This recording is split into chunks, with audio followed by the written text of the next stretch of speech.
یہ یہودی قوم جو ہے اس میں ایک تو کچھ یہ کہ ان کی فطرت کے اندر یہ تھا کہ ہم ہیں اصل انسان، باقی انسان جو ہے وہ انسان نما حیوان ہے، ان کی کوئی حیثیت ہی نہیں. ہم ہیں اصل انسان، نحن ابناء اللہ واحباؤہ. باقی یہ جنٹائلز، یہ گوئمز، غیر یہودی، یہ تو حیوانات ہیں. ہماری آج کی اس نشست کے لیے خاصا نمایاں اشتہار اخبار میں شائع ہوا، لہذا میں سمجھتا ہوں کہ آپ سب حضرات کے علم میں ہے کہ میرا آج کا موضوع کیا ہے. موجودہ جو انتہائی تشویشناک عالمی صورتحال ہے، اس کا پس منظر کیا ہے، اس کے پیچھے کون سے عوامل کار فرما ہیں، اور نوع انسانی کے اصل اور مستقل دشمن کون ہے. گویا کہ وہ جو ایک مصرع ہے کہ کون سیاہی گھول رہا ہے وقت کے بہتے دریا میں، امن عالم جو ہے ہو سکتا ہے تہو بالا ہو جائے. کہا جا رہا ہے شاید تیسری عالمگیر جنگ شروع ہو جائے گی. بش صاحب کہتے ہیں 10 سالہ جنگ ہوگی. بظاہر تو معاملہ چھوٹا سا نظر آتا ہے، ایک آدمی اسامہ، دھان 500 آدمی، کچھ بھی نہیں. پھر یہ افغانستان، اگر آپ ویسے دیکھیں دنیاوی اعتبارات سے، مادی اعتبارات سے، اس کی کیا حیثیت ہے امریکہ جیسے سپریم پاور کے سامنے. لیکن کتنا اہتمام ہو رہا ہے، مشرق و مغرب کے وسائل و ذرائع جمع کیے جا رہے ہیں. ادھر میڈیٹرینین میں، ادھر بحر ہند میں، دور تک نیگو گارسیا تک اپنے سارے اڈے جو ہے تیار کر دیے گئے ہیں. بڑے مہیب قسم کے ایئر کرافٹ کیریئرز جو ہے پہنچ گئے ہیں. وہ ہوائی جہاز جن کی شکل دیکھ کے دہشت آدمی پہ آ جاتی ہے، ان کے غول کی غول پہنچ گئے ہیں. یہ سب کچھ کیا ہے، کیا ہونے والا ہے؟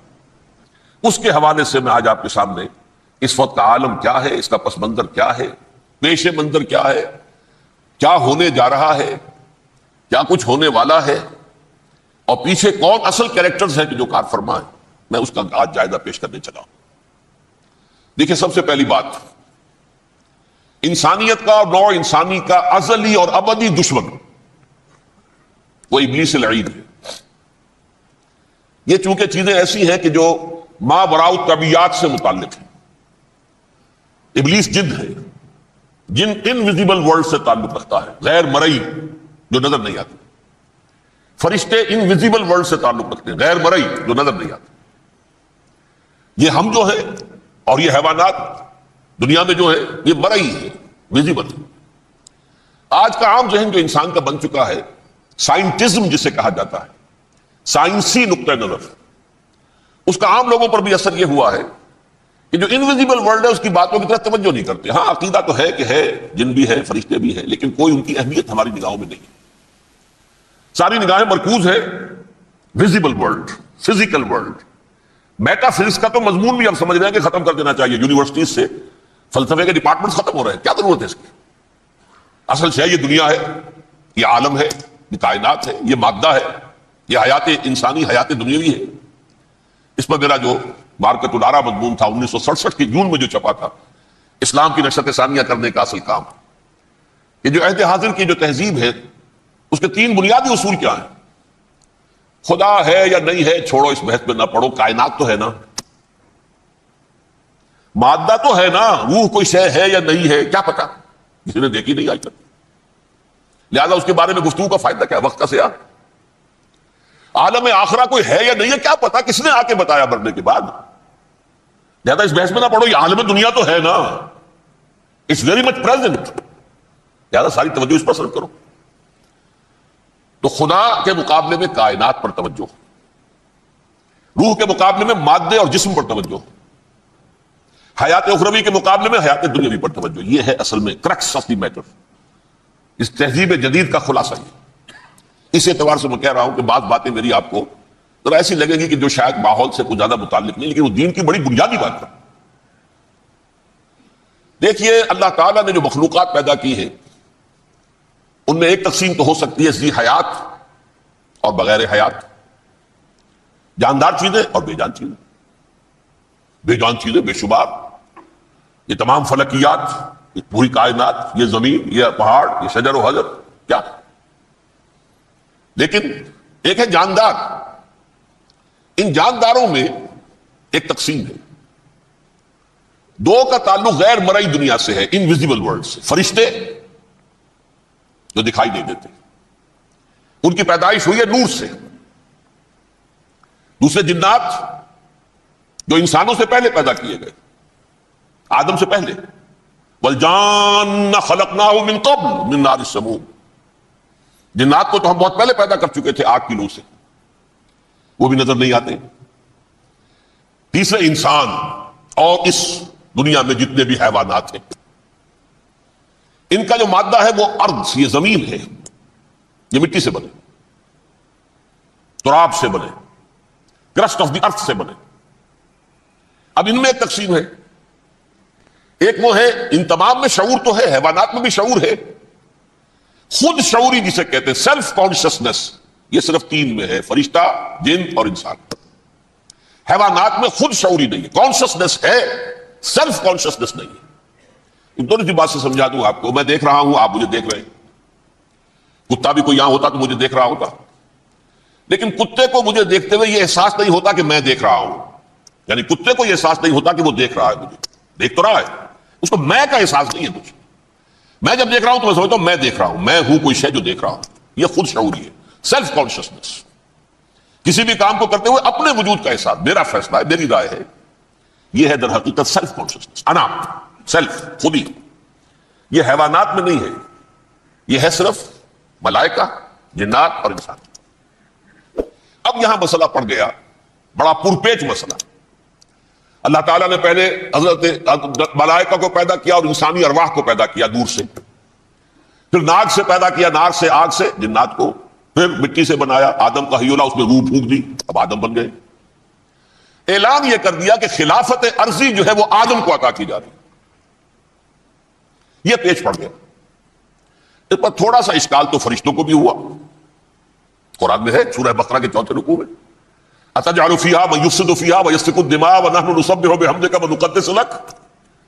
پروردگار اس آدم کو تو خلافت دے رہا ہے، زمین کے اندر اختیار دے دے گا، یہ تو فساد کرے گا، کوریزی کرے گا، ہم تیری تسبیح و تحمید میں لگے ہوئے ہیں، جو بھی حکم ہو ارشاد ہو ہم بجا لاتے ہیں، تو ضرورت کیا ہے؟ اس کا جواب اللہ نے دیا، انی اعلم ما لا تعلمون، میری مشیت، میری حکمت وہ میں ہی جانتا ہوں، ضروری نہیں کہ تم اس کو شیئر کر سکو. لیکن یہ جنات میں سے ایک جن تھا عزازیل. اب دیکھیے کہ جنات کو ایک قرب حاصل ہے ملائکہ کے ساتھ. کیوں؟ وہ نور سے پیدا کیے گئے، یہ نار سے پیدا کیے، کتنا قرب ہے دونوں میں. انسان پیدا کیا گیا مٹی سے، مٹی انرٹ ہے، آگ بھڑکتی ہے، اوپر اٹھتی ہے، شعلہ زنگ ہوتی ہے، انرجی ہے اس میں. نور اور نار میں بڑا قرب ہے. اور عربی کے ایک قاعدے سے تو یہ ایک ہی لفظ ہے، مادہ ایک ہی ہے، حروف علت جو ہے ایک دوسرے کی جگہ آ جاتی. یہ قرب ہے، اگرچہ زمین و آسمان کا فرق ہے دونوں میں. فرشتہ نور سے پیدا کیا گیا ہے، وہ پاک ہے، وہ اللہ کے کسی حکم کی خلاف ورزی کر ہی نہیں سکتا. لا یعصون اللہ ما امرهم ویفعلون ما یؤمرون. وہ جو بھی اللہ تعالیٰ حکم دیتا ہے اس کی کوئی معصیت کی نافرمانی نہیں کرتے، بلکہ جو حکم لیا جاتا مان لیتے. ذرا سا اشکال ہوا تھا، پوچھ لیا، جواب مل گیا، خاموش ہو گئے بس. لیکن عزازیل نامی ایک جن تھا، جو ایک تو جن ہونے کی نسبت سے فرشتوں سے کچھ نہ کچھ مماثلت تھی، قرب تھا. دوسرے یہ علم میں، زہد میں، عبادت میں اتنا اونچا تھا، اتنا اونچا تھا، اتنا اونچا تھا کہ یہ ملائکہ ہی کے صف میں شامل ہو گیا. اس نے عالم بغاوت بلند کر دیا. جب حکم دیا گیا کہ سجدہ کرو آدم کو، اب یہ دیکھیے کس قدر یہ اہم مضمون ہے. آپ سوچ رہے ہیں یہ باتیں آج پہلی مرتبہ ہمیں اس طرح سنائی جا رہی ہیں، یہ باتیں تو علم میں آتی نہیں ہمارے. وجہ کیا ہے؟ آپ کو دلچسپی نہیں ان چیزوں سے. جدید تہذیب نے ان چیزوں کی اہمیت کو زیرو کر دیا. قرآن میں اہمیت کا کیا عالم ہے؟ 7 جگہ یہ مضمون قرآن میں آیا ہے کہ فرشتوں کو ہم نے حکم دیا سجدہ کرو آدم کو، سب نے سجدہ کیا.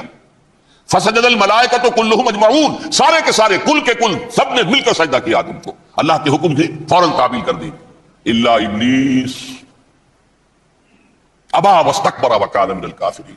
ابلیس نے نہیں کیا، انکار کیا، استکبار کیا، گھمنڈ کیا. اور اس کو سورہ کہف میں بیان کر دیا گیا، یہ اس لیے کہ وہ اصل میں جنات میں سے تھا، اگرچہ شامل تو تھا فرشتوں میں اس وقت. کانا من الجن ففسق عن امر ربہ، وہ اصل میں جنات میں سے تھا، اس وجہ سے وہ اپنے رب کے اس فیصلے کے خلاف کھڑا ہو گیا، سرکشی تھی اس میں. یہ معاملہ اتنا اہم ہے، اب آپ سمجھیے کہ 7 مرتبہ سورہ بقرہ، سورہ اعراف، سورہ حجر، سورہ بنی اسرائیل، سورہ کہف، سورہ طٰہٰ، سورہ صاد، 6 مکی صورتوں میں ذکر ہے یہ، اور ایک مدنی صورت سورہ بقرہ. ان میں سے اکثر مقامات پر پھر جب اللہ نے کہا کہ اچھا تم نے یہ سرکشی کی ہے اور ہمارے حکم کی خلاف ورزی کی ہے تو یہاں سے نکل جاؤ، دفع ہو جاؤ، تم مردود ہو، مردود ملعون، ان علیک لعنتی الی یوم الدین، اب تجھ پر لعنت رہے گی میری قیامت کے دن تک۔ اس نے کہا اچھا پروردگار پھر مجھے ذرا مہلت دے دے، رب فانظرنی الی یوم یبعثون، قیامت تک میری زندگی طویل کر دے۔ فذهب فإنك من المنظرین، کہہ دیا اچھا جاؤ، تمہاری یہ درخواست بھی ہم نے قبول کی۔ انہوں نے کہا پروردگار اب میں اس آدم کو بھی گمراہ کر کے چھوڑوں گا اور آدم کی نسل کو تباہ کر کے چھوڑوں گا۔ انتہائی شدید چیلنج کے انداز میں یہ قرآن مجید میں 4-5 مرتبہ مضمون آیا ہے۔ میں نے صرف 2 جگہ سے آپ کو سود کوٹ کر کے سنایا تھا۔ سورہ اعراف میں اللہ تعالیٰ فرماتے ہیں قالا، اس پر ابلیس نے کہا فبما اغویتنی، تو اے رب جو تو نے مجھے گمراہ کیا ہے، مجھے دلیل کر دیا، مجھ پر فوقیت دے دی اس کو، انا خیر منہ، میں اس سے بہتر ہوں، خلقتنی من نار وخلقتہ من طین، بنایا تو نے مجھے آگ سے اور اس کو بنایا مٹی سے، پھر مجھ سے مطالبہ کہ میں سجدہ کروں اور میں نے سجدہ نہیں کیا تو اب تو نے مجھے ملعون قرار دے دیا۔ قال فبما اغویتنی لاقعدن لهم صراطک المستقیم، اب میں یہ نسل آدم کے لیے، اس کو برباد کرنے کے لیے تیری سیدھی راہ کے اوپر گھات میں بیٹھوں گا، سیدھے راستے پر چلنے نہیں دوں گا۔ ثم لآتینہم من بین ایدیہم، پھر میں ان پر حملہ آور ہوں گا ان کے سامنے سے بھی، ومن خلفہم، ان کے پیچھے سے بھی، وعن ایمانہم، ان کے داہنی جانب سے بھی، وعن شمائلہم، اور ان کے بائیں جانب سے بھی، ولا تجد اکثرہم شاکرین، اور تو دیکھے گا کہ ان کی اکثریت تیری شکر گزار بندوں پر مشتمل نہیں ہوگی۔ یہ چیلنج تھا۔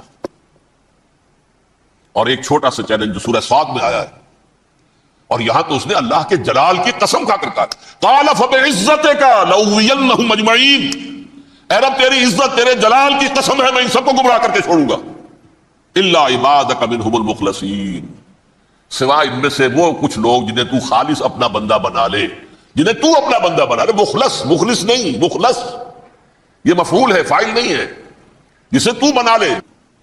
بعض لوگوں کو اللہ چن لیتا ہے، هو اجتباکم، تمہیں چن لیا ہے، استفاء، اجتباء، بس وہ بچیں گے جن کو تو اپنی خاص امان میں لے لے گا، باقی میں سب کو گمراہ کر کے چھوڑوں۔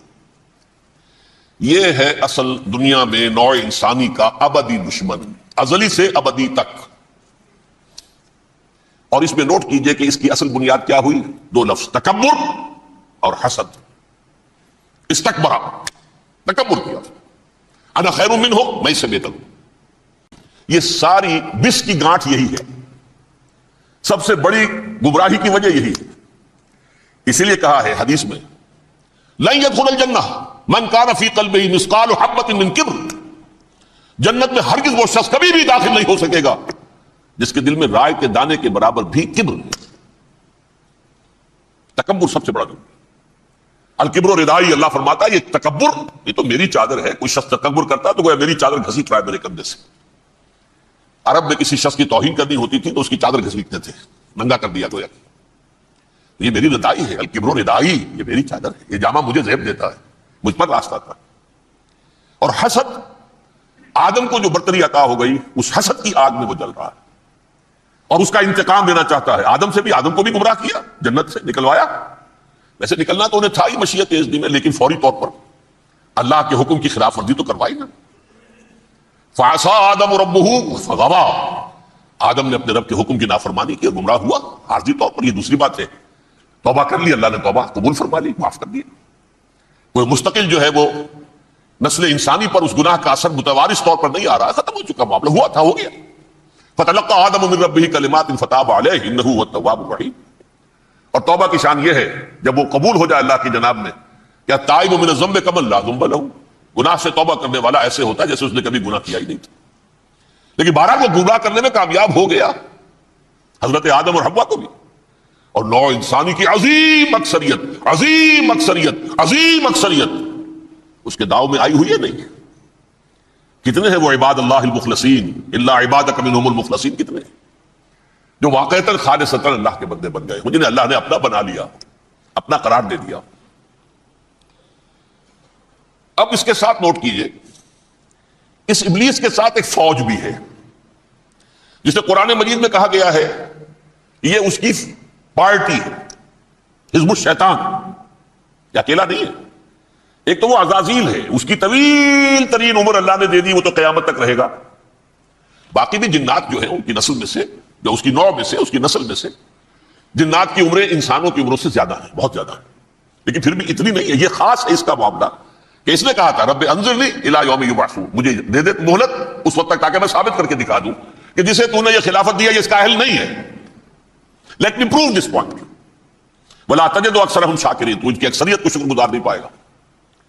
وہ ابلیس جو ہے وہ ریکروٹ کرتا ہے اپنے فوجی، اول تو خود جنات میں سے جو اس کے نمبر 1 لشکری ہے۔ قرآن مجید میں اس کا اشارہ دیا گیا ہے انہو یراکم ہوا وقبیلہ من حیث لا ترونہم۔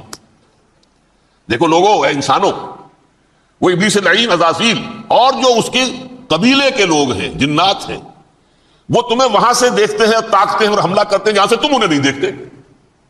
وہ غیر مرئی ہیں، انویزیبل ہیں، تمہیں نظر نہیں آتے۔ ویزیبل دشمن کا وار تو روک لو گے، انویزیبل کا کیسے روکو گے؟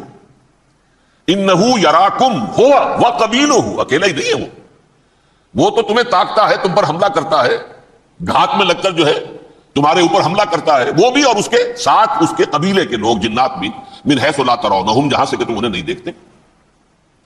لیکن اس کے علاوہ وہ انسانوں میں سے بھی ریکریوٹ، رنگروٹ، وہ جو ہے ان کو اپنے پاس رکھتا ہے فوج کے اندر، جس کی سب سے بڑی مثال کیا ہے؟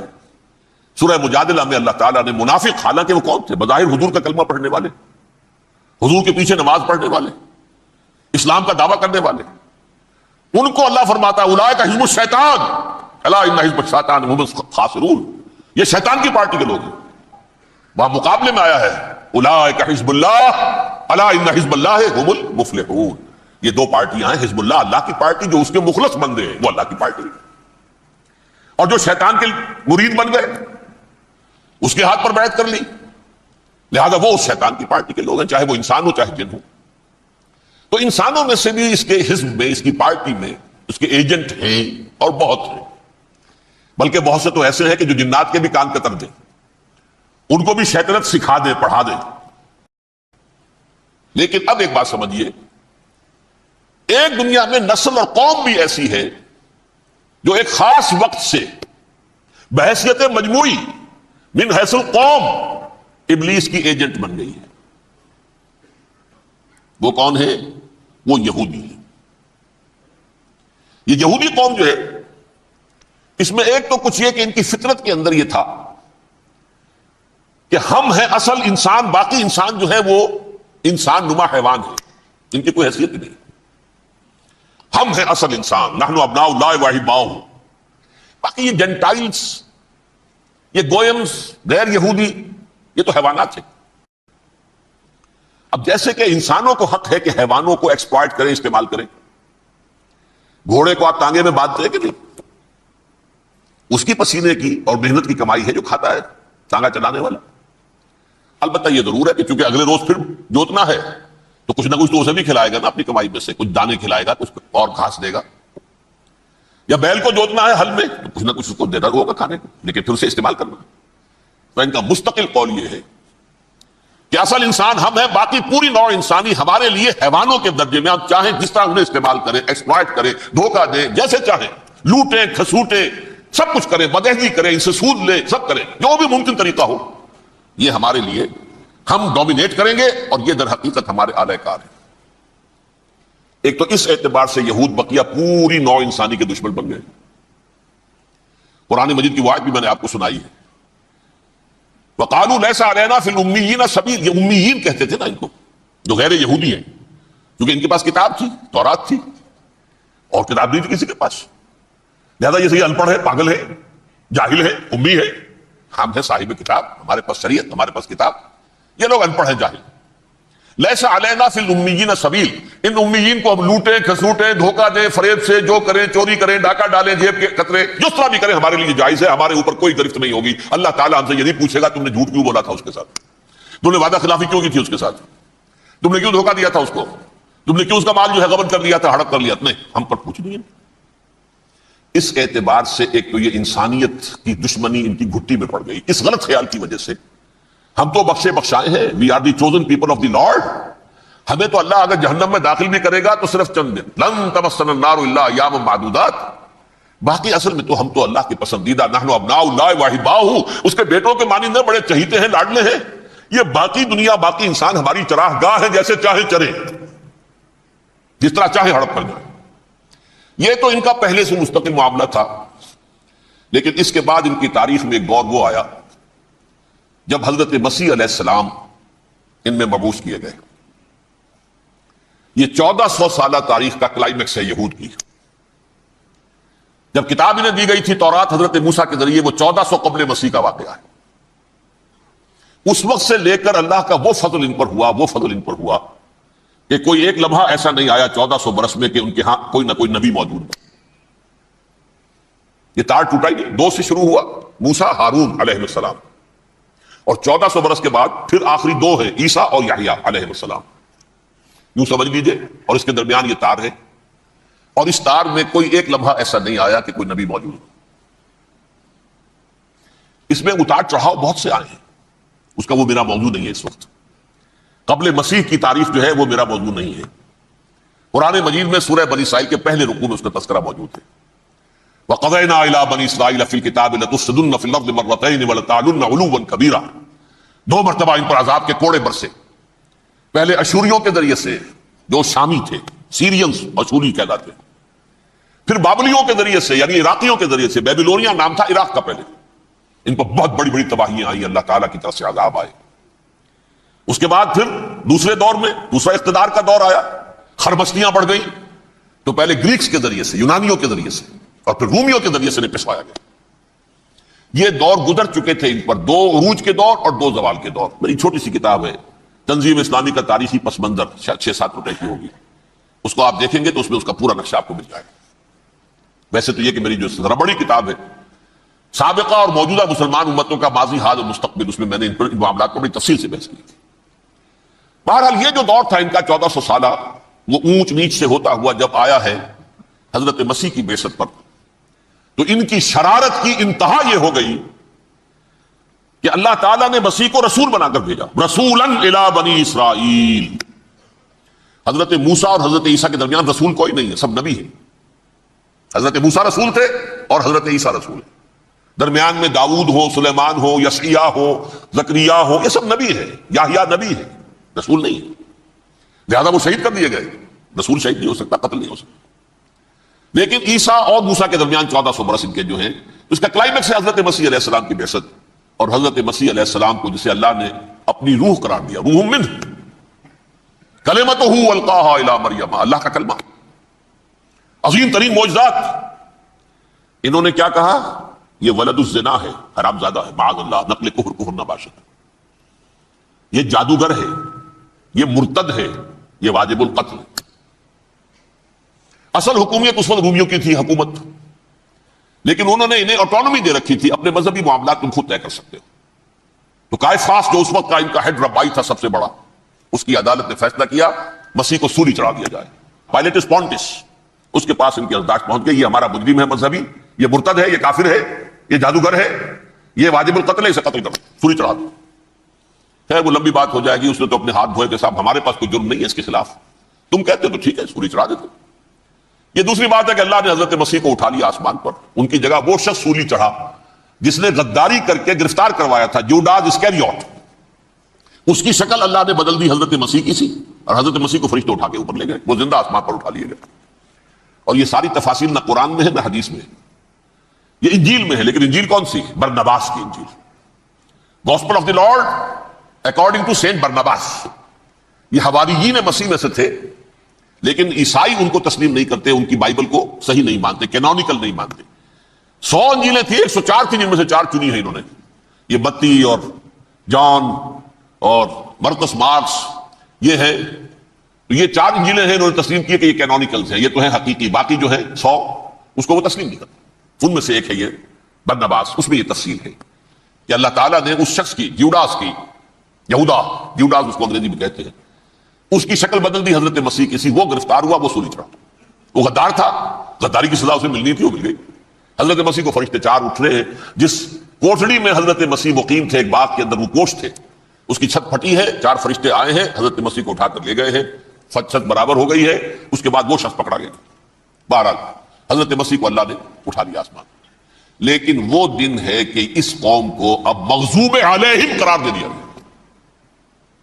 نوٹ کر لیجیے، اصل میں تو ہونا یہ چاہیے تھا کہ رسول کی جان کے درپے جب کوئی امت ہو جاتی تھی تو اللہ کا قاعدہ یہ تھا کہ اس امت کو نسیہ منسیہ کر لیا جائے۔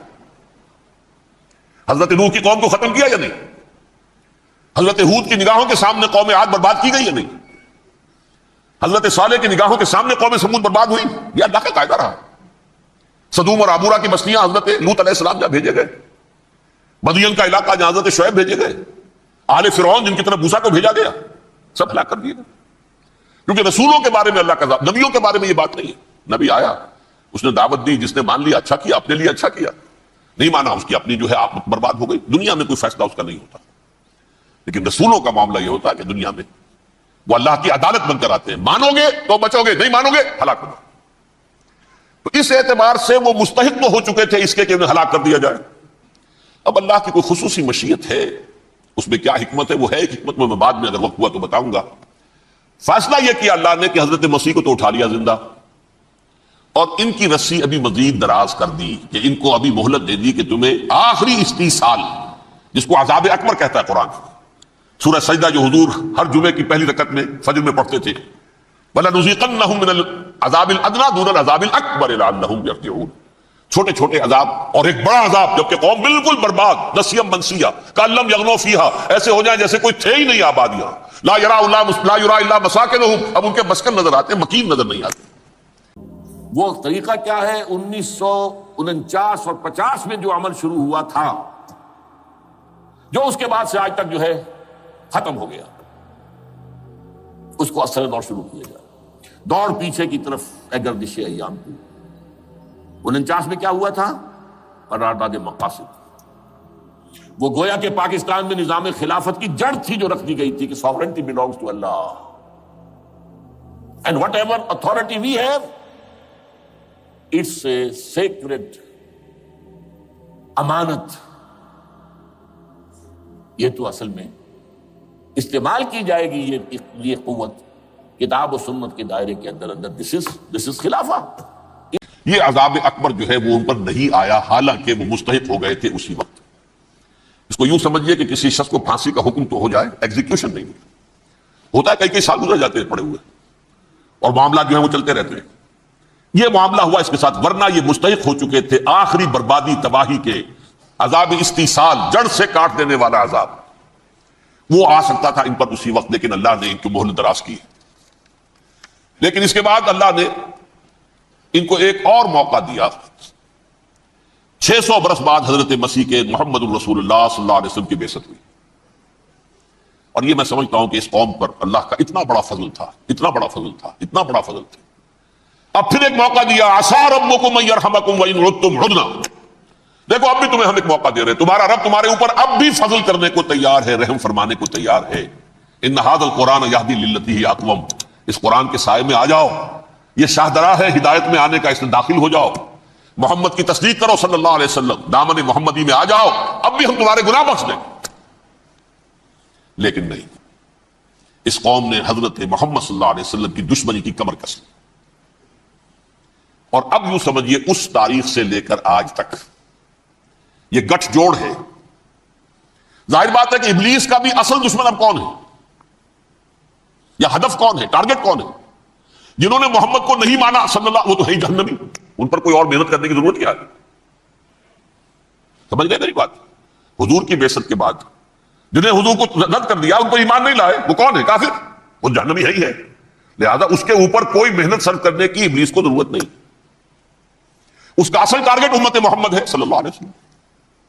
وہ ساری نوع انسانی کی دشمنی اب آ کر مرکوز ہو گئی ہے امت محمد صلی اللہ علیہ وسلم کی دشمنی پر۔ اور اسی طرح یہود کا معاملہ، اگرچہ ویسے پوری نوع انسانی کے دشمن ہیں، انہیں حیوان سمجھتے، ان کی جان مال اپنے لیے مباح سمجھتے ہیں، جس طرح چاہیں لوٹے کھسوٹے کھائے پیے ہی نہیں، لیکن اب ان کی بھی دشمنی کا سب سے بڑا مرکز امت محمد۔ کیوں؟ وہی تکبر اور حسد، وہی بیماریاں۔ انہیں تکبر یہ ہو گیا تھا کہ 2000 سال سے یہ نبوت ہماری میراث، ہماری جاگیر، بنو اسرائیل کے اندر سینکڑوں نبی آئے، 3 کتابیں اللہ نے ہمیں عطا کی، یہ کہاں سے آ گیا محمد صلی اللہ علیہ وسلم؟ معاذ اللہ ثم معاذ اللہ، یہ امیین میں سے، یہ جنٹائز میں سے، یہ گوئنز میں سے، یہ حقیر ان پڑھ، کہاں ہم کہاں یہ نہیں تسلیم کریں گے۔ حالانکہ قرآن کہتا ہے یعرفونہ کما یعرفون ابناہم، ان کے علماء ایسے پہچانتے تھے حضور کو جیسے اپنے بیٹوں کو پہچانتے کہ یہ آخری نبی ہے، لیکن تکبر اور حسد کی آگ میں جل اٹھے۔ اب ان کے بھی دشمنی کس سے ہے؟ محمد اور امت محمد صلی اللہ علیہ وسلم۔ یہ گٹھ جوڑ ہے۔ اب دیکھیے یہ ہے میری گفتگو کا اب تک کی گفتگو کا حاصل، یہ گٹھ جوڑ۔ ایک غیر مرئی دنیا، انویزیبل دنیا کا ابلیس لعین اور جنات میں سے اس کے لشکری فوج، انسانوں میں سے ویسے تو اور بھی بہت جگہ اس کے ایجنٹ ہے، مسلمانوں میں بھی ہے، لیکن بحیثیت قوم، بحیثیت مجموعی، ایک پوری قوم، ایک پوری نسل جو ہے اس کے ساتھ گٹھ جوڑ ہے۔ ان دونوں کی گٹھ جوڑی کے ساتھ یہ دشمن دون ہیں انسانیت کے، پہلا دشمن ابلیس لعین عزازیل لعین، اور دوسرے دشمن یہود ملعون۔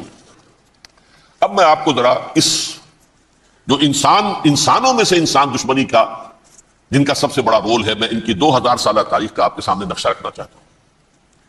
ان 1400 سال کا تو میں نے صرف 4 آپ کو پوائنٹس بتائے۔ موسیٰ سے عیسیٰ تک 1400 برس علیہ الصلوۃ والسلام، 2 مرتبہ عروج، 2 مرتبہ زوال، اشیریوں کے ہاتھوں پٹوائی، بابلیوں کے ہاتھوں پٹانا، گریکس کے ہاتھوں مرمت، رومنس کے ہاتھوں مرمت۔ یہ جو 2000 سال ہیں، کیونکہ اب تو ظاہر بات ہے 21ویں صدی شروع ہو گئی، 20 صدیاں حضرت مسیح کو پوری ہو گئی۔ پہلی بات نوٹ کیجئے، حضرت مسیح کی پیدائش ہے سن 1 قبل مسیح۔ یہ نقطہ آپ نے کبھی سنا ہے یا نہیں؟ جب ملینیم کا سلسلہ شروع ہوا تھا پچھلے سال، تو میں نے بیان کر دیا تھا کہ ایک عجیب حساب کے اندر انہوں نے غلطی کی ہوئی ہے۔ حضرت مسیح کی پیدائش ہوئی 25 دسمبر کو، سن انہوں نے شروع کر دیا، جو اس کے بعد جنوری آئی تو پہلا سال شروع ہو گیا۔ اگر جنوری سے پہلا سال شروع ہوا تو یہ 6 دن جو ہے تو اس کے پچھلے سال میں تھے، لہذا کہا جائے گا کہ Jesus Christ was born 1 year before Christ, BC۔ تو 1 قبل مسیح میں حضرت مسیح کی پیدائش ہوئی۔ یہ آخری اسرائیلی نبی اور رسول۔ یہودی علماء کی مخالفت، دشمنی، سولی پر چڑھوا دینا میں بیان کر چکا ہوں۔ سن 33 عیسوی میں جبکہ حضرت مسیح کی عمر 33 برس تھی، اللہ تعالیٰ نے انہیں زندہ آسمان پر اٹھا لیا، لیکن یہودیوں نے اپنے خیال کے مطابق انہیں سولی پر چڑھوا دیا، ان کی موت واقع ہو گئی۔ اگرچہ اس کے بعد یہ اختلاف ہے ان میں، یہودی کہتے ہیں وہ سولی پر چڑھ گیا، ختم ہوا، مر گیا، عیسائی کہتے ہیں نہیں، انتقال ہوا ہے مسیح کا صلیب پر، لیکن پھر وہ دوبارہ زندہ ہو گئے ہیں۔ ان کی لاش ایک غار میں رکھ دی گئی تھی، وہاں ریزریکشن ہو گیا، ان کا وہاں سے بعد الموت وہی ہو گیا، اور پھر انہیں اللہ نے زندہ آسمان پر اٹھا لیا۔ تو ہمارے اور عیسائیوں کے درمیان نوٹ کر لیجئے، یہ چیز مشترک ہے کہ حضرت مسیح آسمان پر زندہ اٹھائے گئے۔ فرق کیا ہے؟ وہ سمجھتے ہیں کہ سولی دیے گئے، سولی پر مرے، پھر زندہ ہوئے، پھر گئے۔ ہم سمجھتے ہیں کہ نہیں، وما صلبوہ وما قتلوہ، انہوں نے نہ صلیب دے سکے انہیں اور نہ انہیں قتل کر سکے، بل رفع اللہ الیہ، اللہ نے اٹھا لیا۔ پھر ہمارا اور یہ اس کا عیسائیوں کا ایک اور اتفاق ہے، سیکنڈ کمنگ آف جیسس، حضرت مسیح دوبارہ آئیں گے۔ یہ عیسائیوں کا بھی عقیدہ ہے اور ہمارا بھی۔ بہرحال تو جیسا کہ میں نے عرض کیا کہ اس وقت یہ عذاب استیصال، عذاب اکبر کے مستحق ہو چکے تھے، لیکن اللہ نے ان کی مدت دراز کی ہے۔ لیکن ان پر دنیاوی عذاب کا ایک کوڑا جو ہے اللہ تعالیٰ کی طرف سے اسی وقت برسا، دنیاوی عذاب دنیا میں رہتے ہوئے ختم نہیں کیا۔ 37 برس بعد حضرت مسیح کے رفع سماوی کے 37 برس بعد سن 70 میں یہودیوں نے بغاوت کی رومیوں کے خلاف، رومی ٹائٹس جنرل تھا ایک، اس نے پھر جو حملہ کیا ہے 1,33,000 یہودی ایک دن میں قتل کیا یروشلم میں، اور ہیکل سلیمانی گرا دیا۔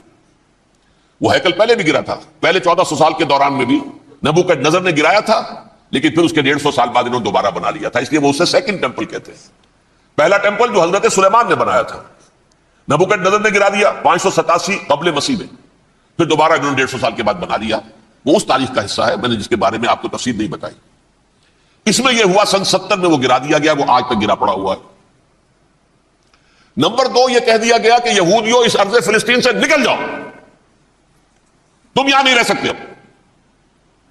لہذا جس کا جہاں سینگ سمایا چلا گیا، یورپ میں چلے گئے، ایشیا میں آ گئے، عرب میں آ گئے، یہ 3 قبیلے جو رات بھی میں نے عرض کیا تھا، بنو قینقاع، بنو نذیر اور بنو قریظہ، یہ وہاں سے آ کے مدینے میں آباد ہو گئے، جس کا جہاں سینگ سمایا، افریقہ میں، ہندوستان میں، جہاں چلے گئے۔ ڈایاسپورا اسے کہتے ہیں، وہ آپ نوٹ کر دیجیے اس لفظ کو، ڈایاسپورا۔ ہمارا دور انتشار، جبکہ ہمیں ہماری اصل سرزمین تو فلسطین ہے، حضرت ابراہیم کا مسکن، حضرت اسحاق حضرت یعقوب کا مسکن فلسطین، یہ ہے ہماری اصل جاگیر، یہ تو ہماری جدی پشتی جاگیر ہے، لیکن یہاں سے نکال دیے گئے سن 70 میں، اور وہاں سے لے کے 1917 تک ان کا ڈایاسپورا جاری رہا۔ یہ دور انتشار ہے۔ اس دور انتشار کے اب چند حصے ہیں جس کو میں چاہتا ہوں کہ آپ علیحدہ علیحدہ سمجھ لیں۔ دور انتشار کا جو پہلا جو ہے تقریباً 300 برس، رومی حکمران تھے، وہ یہودیوں کے بھی دشمن تھے اور عیسائیوں کے بھی دشمن تھے، عیسائی اور یہودی ایک دوسرے کے بھی دشمن تھے، لیکن رومی سمجھتے تھے کہ یہ ایک ہی تھیلی کے چٹے بٹے ہیں۔ رومیوں کے نزدیک عیسائی بھی یہودیوں ہی کا ایک فرقہ تھے، کوئی علیحدہ مذہب تو تھا ہی نہیں،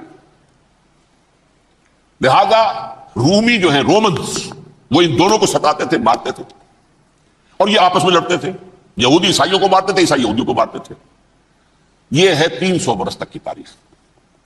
سن 300 عیسوی میں کیا ہوا؟ ایک معجزہ ہو گیا۔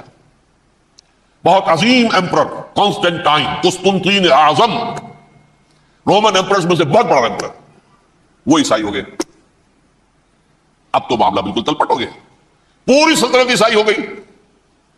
اب عیسائیوں کے عیش ہو گئے اور یہودیوں پہ مار پڑنی شروع ہوئی۔ اب عیسائیوں کا آپ خود سوچئے کہ جنہیں وہ خدا بنا بیٹھے ہیں، خدا کا بیٹا قرار دے رہے ہیں، ان کے قاتل کون؟ یہودی بدماش۔ لہذا ان کی وہ پٹائی شروع ہوئی ہے یورپ میں، پوری رومن امپائر میں انہیں ذلیل کیا گیا، شہروں میں آمد بند، علیحدہ رہو، گھیٹوز کے اندر رہو۔ یہودی کا نام جو ہے وہ گالی بن گیا، جیسے آج بھی یہودی گالی کہتے ہیں، جیسے خنزیر کا لفظ، آخر وہ بھی اللہ کی مخلوق ہے، لیکن آپ کو معلوم ہے کوئی شخص زبان پر نام نہیں لانا چاہتا خنزیر کا، سور کا، ہے تو مخلوق، وہ بھی ایک حیوان ہے۔ ایسے ہی ہے یہودی، یہودی گالی، جیوٹ گالی۔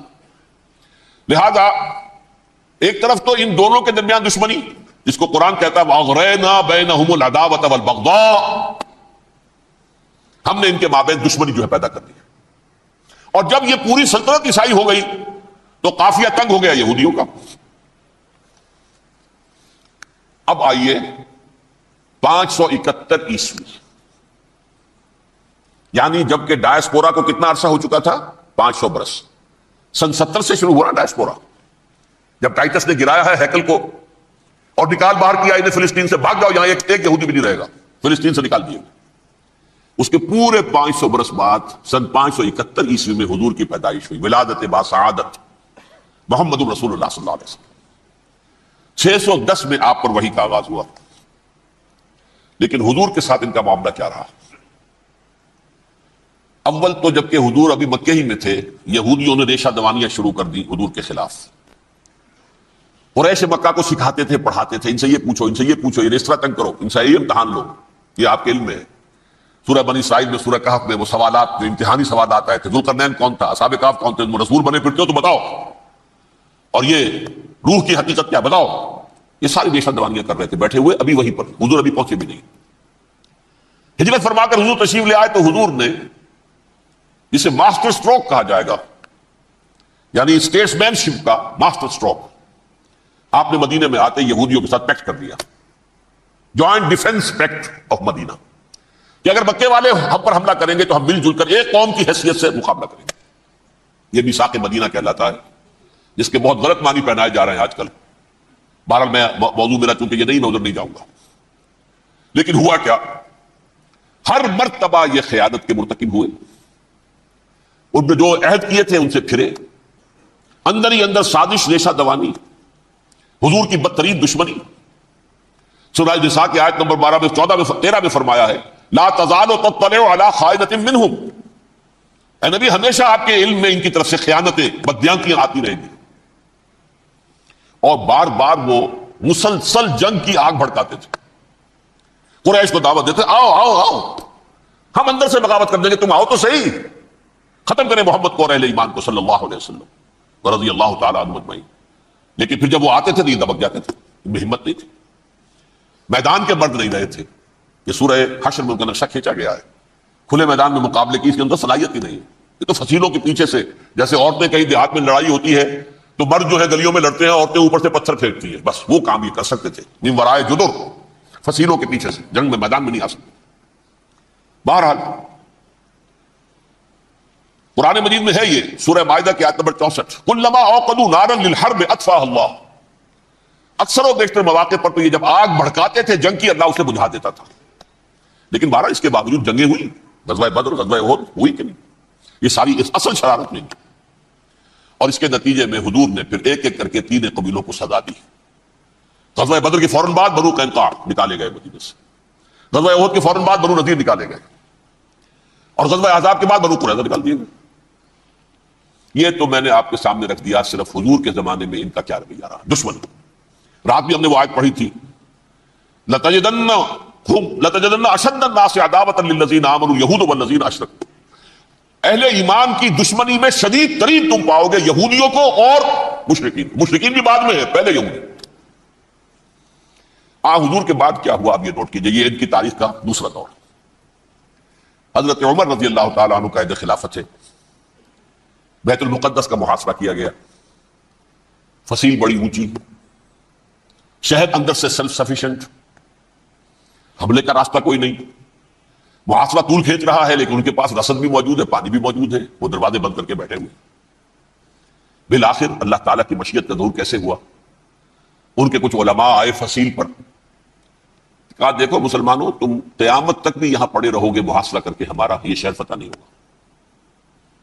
ہاں ایک درویش بادشاہ کے ہاتھوں یہ شہر فتح ہونا ہے، لیکن تمہارے اندر ہمیں وہ نظر نہیں آ رہا. ابو عبیدہ بن الجراح رضی اللہ تعالی عنہ، امین هذه الامہ، ان کا فوراً ذہن گیا وہ درویش بادشاہ مدینے میں بیٹھا ہوا ہے عمر رضی اللہ تعالی. اب ایک اور عمر بھی ہے جو قندھار میں بیٹھا ہے. نقشہ وہی ہے، سادگی کی حد تک نقشہ وہی، بالکل وہی، اپنی آنکھوں سے دیکھا وہی سادگی.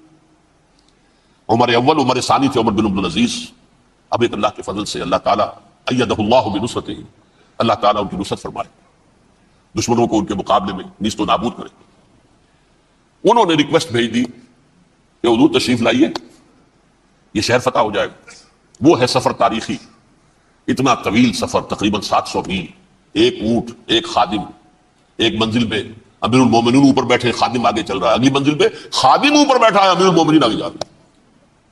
اور جب پہنچے ہیں تو وہ باری تھی خادم کی. انہوں نے ہاتھ جوڑ دیا، حضور خدا کے لیے تم کیا کہیں گے لوگ، وہ میرا برا حال کر دیں گے، تمہیں شرم نہیں آئی؟ امیر المومنین پیدل آگے چل رہے ہیں نکیل پکڑ کر، اور تم بیٹھے ہو اوپر براجمان ہو. حضرت عمر فرمایا دورو دورو، نہیں باری تمہاری ہے، بیٹھ. اس حال میں پہنچے ہیں. اور پھر یہ کہ ابو عبیدہ بن الجراح آئے ہیں، استقبال کیا ہے تو دیکھا ہے اس حال میں چلے آ رہے ہیں. عمر نکیل پکڑے ہوئے چلے آ رہے ہیں، اور کہتے ہیں کہ کہیں کیچڑ ویچڑ تھا، جوتے خراب ہو گئے تھے، وہ بھی اتار کے ہاتھ میں پکڑے ہوئے، کپڑے تو تھے ہی پھٹے ہوئے. انہوں نے کہا بھی حضرت ابو عبیدہ نے، دیکھیے یہ بڑا متمدن ملک ہے، بڑا مہذب علاقہ ہے یہ، آپ ذرا حلیہ اپنا دوست فرما لیں تب جا کے پیش ہم آپ کو کریں گے. آپ نے فرمایا نحن قوم اعزنا اللہ بالاسلام، ہم وہ قوم ہیں جنہیں اللہ نے عزت دی ہے اسلام کے ذریعے سے، کپڑوں کے ذریعے سے نہیں، دولت کے ذریعے سے نہیں. اسی حال میں گئے ہیں، اوپر سے انہوں نے کھڑے ہو کر نشانیاں دیکھی ہیں، اپنی کتابیں کھولی، ہاں یہ وہی ہے، اچھا لو جی سرنڈر، شہر تمہارے ہاتھ میں. خون کا ایک قطرہ نہیں بہا اور بیت المقدس فتح ہو گیا. لیکن اس وقت حضرت عمر نے ایک نرمی یہ کی کہ یہودیوں کے لیے بھی اسے اوپن سٹی قرار دے دیا. یہ احسان عظیم حضرت عمر کا. اس سے پہلے یہودی آ ہی نہیں سکتا تھا، داخل ہی نہیں ہو سکتا تھا، وہاں وہ آ کر وزٹ نہیں کر سکتا تھا، زیارت نہیں کر سکتا تھا اپنے مقدس مقامات کی. حضرت عمر نے یوں سمجھیے کہ تقریباً 550 برس کے بعد ان کے لیے راستہ کھولا ہے کہ ہاں تم آ سکتے ہو، زیارت کر سکتے ہو. لیکن یہ عیسائیوں نے لکھوایا معاہدے کے اندر، انہیں یہاں آپ آباد ہونے کی اجازت نہیں دیں گے، لیکن کم وزٹ دی پلیسز، دیکھیں زیارتیں کریں اور جائیں. یہ معاہدہ حضرت عمر کا ہے رضی اللہ تعالیٰ، جو پھر خلافت راشدہ کے بعد بنو امیہ نے بھی اس کو آرڈر کیا، بنو عباس نے کیا. پھر جو ہمارے یہ ترکوں میں اندر خلافت آئی تو ترک خلفاء نے بھی اس معاہدے کی پوری پابندی کی. فلسطین میں آ سکتے ہیں یہودی صرف زائرین کی حیثیت سے، وہاں آباد نہیں ہو سکتے. اب آئیے اگلا دور آیا حضرت عثمان کا دور خلافت. یہ ہے وہ وقت کہ اب یہود نے امت مسلمہ کی پیٹھ میں چھرا کھولا. وہ کیسے؟ ایک یہودی عبداللہ ابن سبا اسلام کا لبادہ اوڑھ کر آ گیا، معاشرے کا جائزہ لے لیا. ان میں بنو ہاشم اور بنو امیہ میں جو پرانی کشاکش تھی اس کے کچھ نہ کچھ جراثیم باقی ہیں. اگر ان کو ذرا بھڑکا دے تو مسلمانوں میں انتشار پیدا ہوتا ہے. کہا یہ عثمان کون ہے؟ یہ تو بنو امیہ میں سے ہے، یہ حق تو بنو ہاشم کا ہے، خلافت ان کے پاس ہونی چاہیے، محمد کے تو رشتہ دار وہ ہے صلی اللہ علیہ وسلم۔ عوام الناس کے اندر بات پھیلنی شروع ہوئی۔ پھر ایک بڑی سازش کے انداز میں حضرت عثمان کے خلاف پروپیگنڈا، حضرت عثمان کے جو عاملین تھے، گورنر تھے، ان کے خلاف پروپیگنڈا، اور ایسی ہوشیاری کرتے تھے کہ کوفے میں کوفے کے حاکم کے خلاف کچھ نہیں کہنا، اجی مصر میں یہ ہو رہا ہے، اجی شام میں یہ ہو رہا ہے، اجی یہ جو عثمان ہے وہ یہ کر رہا ہے، یہ ظلم ہو رہا ہے، یہ لوٹ مار ہو رہی ہے، یہ خیانتیں ہو رہی ہیں۔ اب نہ تو اس زمانے میں مینز آف کمیونیکیشن، کیسے تصدیق کریں؟ افواہیں تو آپ آج کراچی کے اندر شروع ہو جائے تو پتہ نہیں چل سکتا کسی کو کہ کیا اس میں صداقت ہے کیا جھوٹ ہے، اور بری بات جو ہے فطرت انسانی کی کمزوری ہے وہ فوراً قبول کرتا ہے، کسی کے بارے میں اچھی بات ماننے کو تیار نہیں ہوتا لیکن بری بات تو فوراً تیار۔ بہرحال یہ فتنہ انہوں نے اٹھایا، حضرت علی کی الوہیت کا فتنہ اٹھایا، حضرت عثمان کے خلاف الفتنۃ الکبریٰ برپا کیا، حضرت عثمان شہید ہوئے۔ اس کے بعد 5 برس تک مسلمان ایک دوسرے کی گردنیں کاٹتے رہے، باہمی خانہ جنگی ہوئی، امت کو وہ زخم لگایا ہے جو آج تک جس سے خون رس رہا ہے۔ یہ شیعان عثمان اور شیعان علی تھے جو بعد میں پھر سنی اور شیعہ ہو، اور آج تک فتنہ کس نے جگایا؟ ایک عبداللہ ابن سبا یہودی اور اس کے کارندے، شیطان کا ایجنٹ، اور انسانوں میں سے بھی اس کے جو بھی حواریین تھے اور شیطانوں کے اندر سے بھی تھے، انہوں نے جو آگ کو بھڑکایا۔ یہ آپ سوچ لیجئے کہ یہ کس نے وہ زخم لگایا؟ یہودی۔ اگلا دور آیا، خلافت راشدہ ختم ہوئی، بنو امیہ کا بھی دور کافی گزر گیا۔ طارق ابن زیاد 712 عیسوی میں حملہ کرتے ہیں اسپین پر۔ اسپین اس وقت عیسائیت کا بہت بڑا گڑھ، بڑے کٹر ترین عیسائی جو ہے وہ اسپین میں تھے، لہذا یہودیوں کی وہاں بہت پٹائی ہوتی تھی، بہت پٹائی ہوتی، میں بتا چکا ہوں، دشمنی تھی ان کی تو چلی آ رہی تھی عیسائیوں کے ہاتھوں یہودیوں کی، وہ تو سن 300 عیسوی سے ایمپرر کانسٹنٹائن کے بعد سے شروع ہو گئی تھی۔ اس حوالے سے یہودیوں نے اس وقت چالاکی یہ برتی، کچھ راستے واسطے بتائے، کچھ مدد کی طارق ابن زیاد کی۔ طارق ابن زیاد نے انہیں اپنا محسن سمجھا، ہسپانیہ فتح ہو گیا تو یہودی چونکہ محسنین کی فہرست میں آ چکے تھے، انہیں بہت اقتدار نصیب ہوا، بڑی سپورٹ مسلمانوں نے دی۔ ان کے بڑے بڑے علماء جو اسی دور کے اندر پیدا ہوئے، بڑے بڑے تھنکرز ان کے اسی دور میں پیدا ہوئے۔ بن گوریون جو کہ ایک وزیر اعظم تھا اسرائیل کا، اس نے یہ لکھا اپنی کتاب میں، مسلم Spain was the golden era of our diaspora, وہ ڈائسپورا جو 70 عیسوی سے شروع ہوا تھا اور 1917 عیسوی تک جاری رہا ہے، اس میں سے گولڈن ایرا ہمارا جو تھا وہ مسلم اسپین تھا، ہسپانیہ میں بیٹھ کر ہم نے عیش کیے۔ لیکن وہاں سے انہوں نے اور جو کچھ کیا، یہ تو داستان کے تو بہت سے گوشے ہیں، لیکن میں جس اسٹریٹ لائن میں چل رہا ہوں اس کے اعتبار سے ایک بات سمجھ لیجیے، وہاں بیٹھ کر انہوں نے اب عیسائیت کی پیٹھ میں چھڑا گھونپا، پروٹیسٹنٹ مذہب پیدا کیا، تقسیم کر دیا، جیسے شیعہ سنی کی تقسیم، عبداللہ ابن سبا، رومن کیتھولک اور پروٹیسٹنٹ کی تقسیم، یہودی علماء۔ ہوتا کیا تھا، ہسپانیہ کی یونیورسٹیاں ہیں، کارڈووا میں ہے، ٹولیڈو میں ہے، گریناڈا میں ہے، غرناطہ، قرطبہ، تولیتلا، اور وہاں آتے تھے لوگ، فرانس سے چلے آ رہے ہیں نوجوان پڑھنے کے لیے، جرمنی سے چلے آ رہے ہیں، اٹلی سے چلے آ رہے ہیں، 3 ہی ملک قریب ترین پڑھتے ہیں سینٹرل جو یورپ کے ہیں۔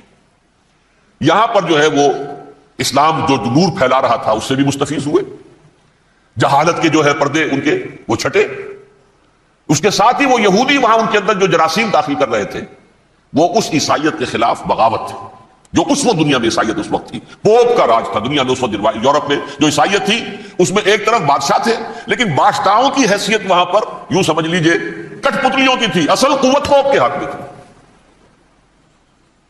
اور پوپ کو انہوں نے جیسے قرآن نے کہا اتخذوا احبارهم ورهبانهم اربابا من دون اللہ، کیونکہ سینٹ پال نے شریعت موسوی ساقط کر دی تھی تو اب شریعت تھی ہی نہیں، پوپ کو اختیار تھا جس چیز کو چاہے حلال قرار دے دے، جس چیز کو چاہے حرام قرار دے دے۔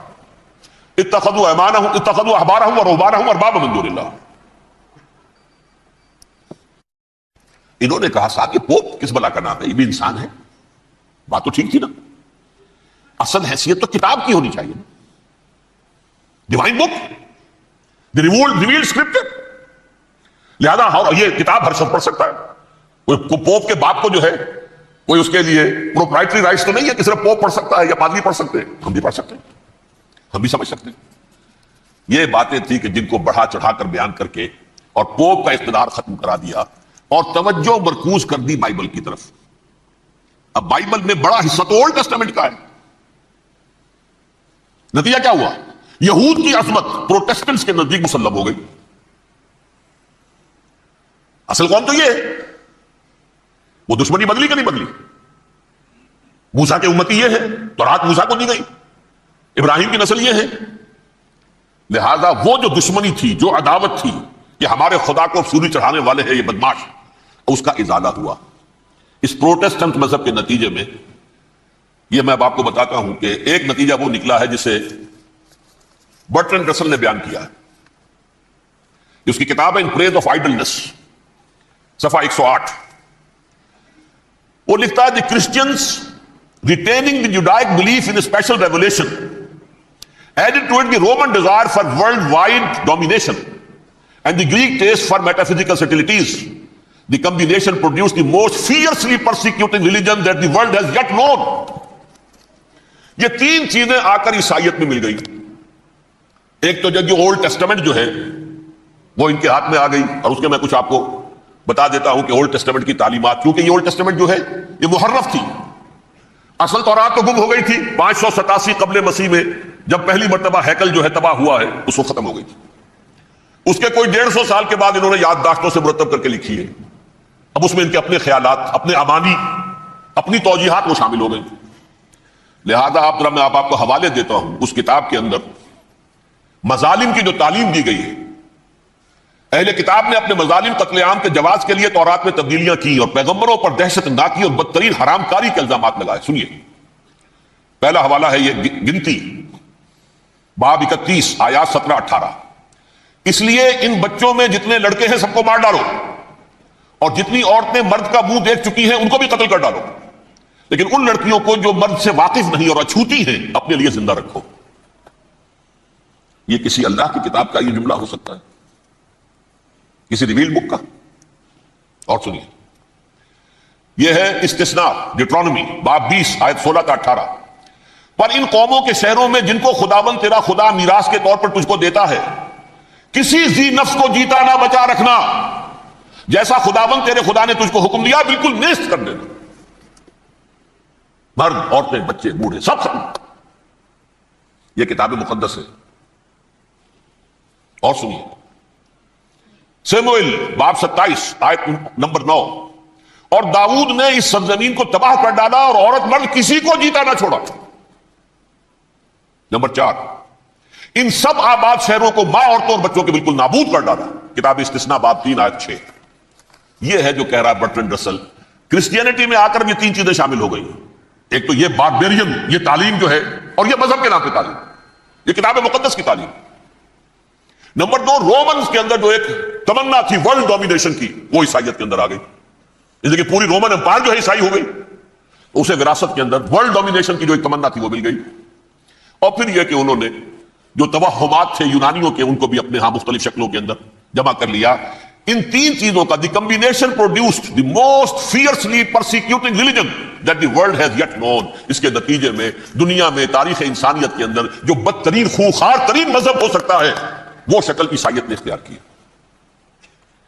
اور اس کا مظہر عتم کیا تھا؟ نوٹ کیجئے، صلیبی جنگیں. ایک بات ٹائم ٹیبل کے اعتبار سے نوٹ کر لیجئے گا. فرسٹ ملینیم ختم ہوا، سیکنڈ شروع ہوا. ان کے 1000 سال ختم ہوئے تو 11ویں صدی میں سیکنڈ ملینیم شروع ہوا، تو پہلی صلیبی جنگیں ہوئی. لاکھوں مسلمان قتل کیے. صرف یروشلم کے اندر اتنا خون بہایا ہے کہ خود ان کے ہسٹورینز لکھتے ہیں کہ جب ان صلیبیوں نے، جب گھوڑوں کے ساتھ وہ چل رہے تھے گلیوں میں، تو ان کے گھوڑوں کے گھٹنوں تک خون کی ندی بہ رہی تھی. جہاں سے گزرے ختم کرتے چلے گئے، آبادیاں کی آبادیاں ختم. اگرچہ اس کروسیڈ میں گیہوں کے ساتھ گھن بھی پسا، یہودی بھی بہت مارے گئے. یہ فرانس سے، جرمنی سے جب یہ کروسیڈرز آ رہے تھے، 3000 میل کا سفر طے کر کے آئے تھے. سوچئے تو صحیح. اربن ثانی پوپ جو تھا، آگ لگا دی تھی اس نے پورے یورپ کے اندر. شرم سے ڈوب مرو، تمہارے مقدس علاقے مسلمانوں کے ہاتھ میں. انفیڈلز، یہ کافر، یہ مرتد، یہ ملحد. مسیح جہاں پیدا ہوا، مسیح کو جہاں سولی دی گئی، وہ کہاں ہے؟ ان کے ہاتھ میں. وہ آگ لگائی ہے، 3000 میل کا فاصلہ طے کر کے یہ قومیں آئی ہیں، اور جو تباہی بچائی ہے انہوں نے. تاریخ انسانی میں ایسی بربریت کی کوئی مثال. اور یہ ان کے اپنے ہسٹورینز لکھتے ہیں. شرم کے بارے ایسے محسوس ہوتا ہے جیسے ان کی گردنیں جھکی جا رہی ہوں لکھتے ہیں. اب آگے چلیے. یہ جو بغاوت ہوئی پوپ کے خلاف، اس میں نوٹ کیجئے تاریخی اعتبار سے سب سے پہلے بغاوت کرنے والا ملک انگلستان تھا. اس نے اپنا چرچ علیحدہ بنایا, چرچ آف انگلینڈ, پوپ سے رشتہ منقطع. The first Protestant kingdom in Europe was England. اسی سے رشتہ جوڑی west, white Anglo Saxon Protestants. ان میں اولیت کا شرف کسے حاصل ہے؟ برطانیہ شریف کو. یہاں پر انہوں نے اب ایک بہت بڑا جو کارنامہ کیا, پوپ کی گرفت کم ہوئی یورپ پر سے, پروٹیسٹنٹ مذہب کا فروغ ہوا, تو انہوں نے سود کی اجازت حاصل کر لی. جب تک پوپ کی حکومت تھی سود حرام تھا, نو ٹرانزیکشن, نہ انٹرسٹ نہ یوزلی, کچھ بھی نہیں. پروٹیسٹنٹس کے ذریعے سے سود کی اجازت حاصل کر لی. اس کے بعد بڑے بڑے بینک بنا کر بیٹھ گئے, house of Rothschilds, house of گولڈ سمتھس. یہ عمران خان صاحب کے خسر جو تھے, گولڈ سمتھ, یہ بینکرز, بڑی بڑی فیملیز. ان لوگوں نے کیا کیا؟ اب ریشہ دوانیاں. یورپ میں مختلف ملکوں کے درمیان جنگیں کروائیں سازشوں کے ذریعے سے. وہی کلما اوقدوا نارا للحرب, جنگ کے لیے آگ بھڑکا دینا تو ان کا پرانا مشغلہ تھا. جنگیں کرواتے تھے. پھر فرانس کے بادشاہ کو بھی قرض چاہیے اسلحہ کے لیے, انگلستان کے بادشاہ کو بھی قرض چاہیے. ہاؤس آف روتھشائلڈز کا ایک نمائندہ وہاں بیٹھا ہے, یہاں بیٹھا ہے, اور منہ مانگے شرح پر سود کے اوپر قرض دے رہے ہیں. ان کو سب کو جو ہے ان کے سارے مالی وسائل کھینچ لیے, دولت پر قبضہ کر کے بیٹھ گئے, اور اس کا نتیجہ یہ نکلا چند 100 سالوں کے اندر کہ فرنگ کی رگے جاں پنجے یہود میں. اس سودی نظام کے ذریعے سے دولت پر ان کا قبضہ. علامہ اقبال 1905 سے 1908 تک رہے تھے نا وہ, لیکن یہ کہ ان کی نگاہ تھی ایسی, گاہ میری نگاہ تیز چیر گئی دلے وجود, گاہ الجھ کے رہ گئی میرے توہمات میں. اور انہوں نے دیکھا ہے کہ فرنگ کی رگے جہاں پنجے یہود میں ہے. ابھی ہٹلر کا تو وجود بھی نہیں تھا, بعد میں ہٹلر کو محسوس ہو گیا نا واقعتاً ہمارا اصل دشمن یہ یہودی ہے جو یہاں پر بیٹھا ہوا, جو ہمارا خون چوس رہا ہے. آخر یوں ہی تو نہیں, دماغ اس کا ایسے تو خراب نہیں ہو گیا تھا. یہ قتل عام, یہ ہولوکاسٹ کس لیے؟ اس نے پہچان لیا تھا, اس لیے کہ وہ ویسٹ نہیں تھا, وائٹ اینگلو سیکسن پروٹیسٹنٹس. اصل جادو جو چلا وہ پر چلا, اور برطانیہ ان کا سب سے بڑا جو ہے وہ پشت پناہ, مددگار, حامی. اس کے ساتھ ساتھ انہوں نے کوشش کی, یہ ترک خلفاء بیچارے, مرد بیمار تو بن چکا تھا یورپ کے اندر, زوال سے دوچار ہو چکی تھی ترکی خلافت. انہوں نے بھی محل بنائے تھے. تجھ کو بتاتا ہوں تقدیر امم کیا ہے, شمشیر و ثنا اول طاؤس و رباب آخر. بڑے بڑے قرضے لے کر محل بنے تھے یہ, جو آج جا کر آپ استنبول میں دیکھ لیجئے. قرضوں کے اندر بندھے ہوئے, لیکن یہ کہ کم سے کم یہ ضرور کیا کہ بڑی سے بڑی رشوت انہیں یہودیوں نے پیش کی کہ کسی طرح ہمیں فلسطین میں آباد ہونے کی اجازت دے دو. لیکن this goes to their credit, انہوں نے کہا نہیں, یہ معاہدہ جو عمر نے کیا تھا رضی اللہ تعالی عنہ, اس کو میں نہیں بدل سکتا. تم جاؤ, جا کے زیارت کرو, آ جاؤ, تم وہاں آباد نہیں ہو سکتے, کیونکہ ترکی کے زیر زندگی تھا نا علاقہ. سلطنت عثمانیہ میں شامل تھا پورا ویسٹ ایشیا, پورا ایسٹ یورپ, پورا شمالی افریقہ, 3 بر اعظموں پر پھیلی ہوئی تھی سلطنت عثمانیہ اور خلافت عثمانیہ. 400 برس تک خلافت ان کے ہاں رہی ہے. انہوں نے نہیں مانا. نتیجہ کیا نکلا؟ انہوں نے اس خلافت کے نظام کو ختم کرنے کی یہ سازش شروع کی. اس سازش کا نتیجہ تھا, اس کو دیکھ کر بھانپ کر ہندوستان میں تحریک خلافت چلی ہے. بولی اماں محمد علی کی جان بیٹا خلافت پر دے دو, ساتھ ہوں تیرے شوکت علی بھی جان بیٹا خلافت پر دے دو. تحریک چلی, ابھی ختم نہیں ہوئی تھی خلافت, لیکن نظر آ گیا. بڑا پیارا واقعہ ایک صاحب نے سنایا ہے کہ جب شیخ الہند جو ہے اسیر تھے مالٹا میں, یہ 1915 سے 1920 تک رہے, تو وہاں جو تھا مالٹا کا جو کیمپ تھا جس میں کہ یہ اسیر تھے, اس کا کمانڈانٹ جو تھا انگریز, انہوں نے دیکھ لیا تھا یہ بہت فرشتہ خصلت انسان ہے, نورانی شکل ہے, تو وہ اچھا میل ملاپ تھا.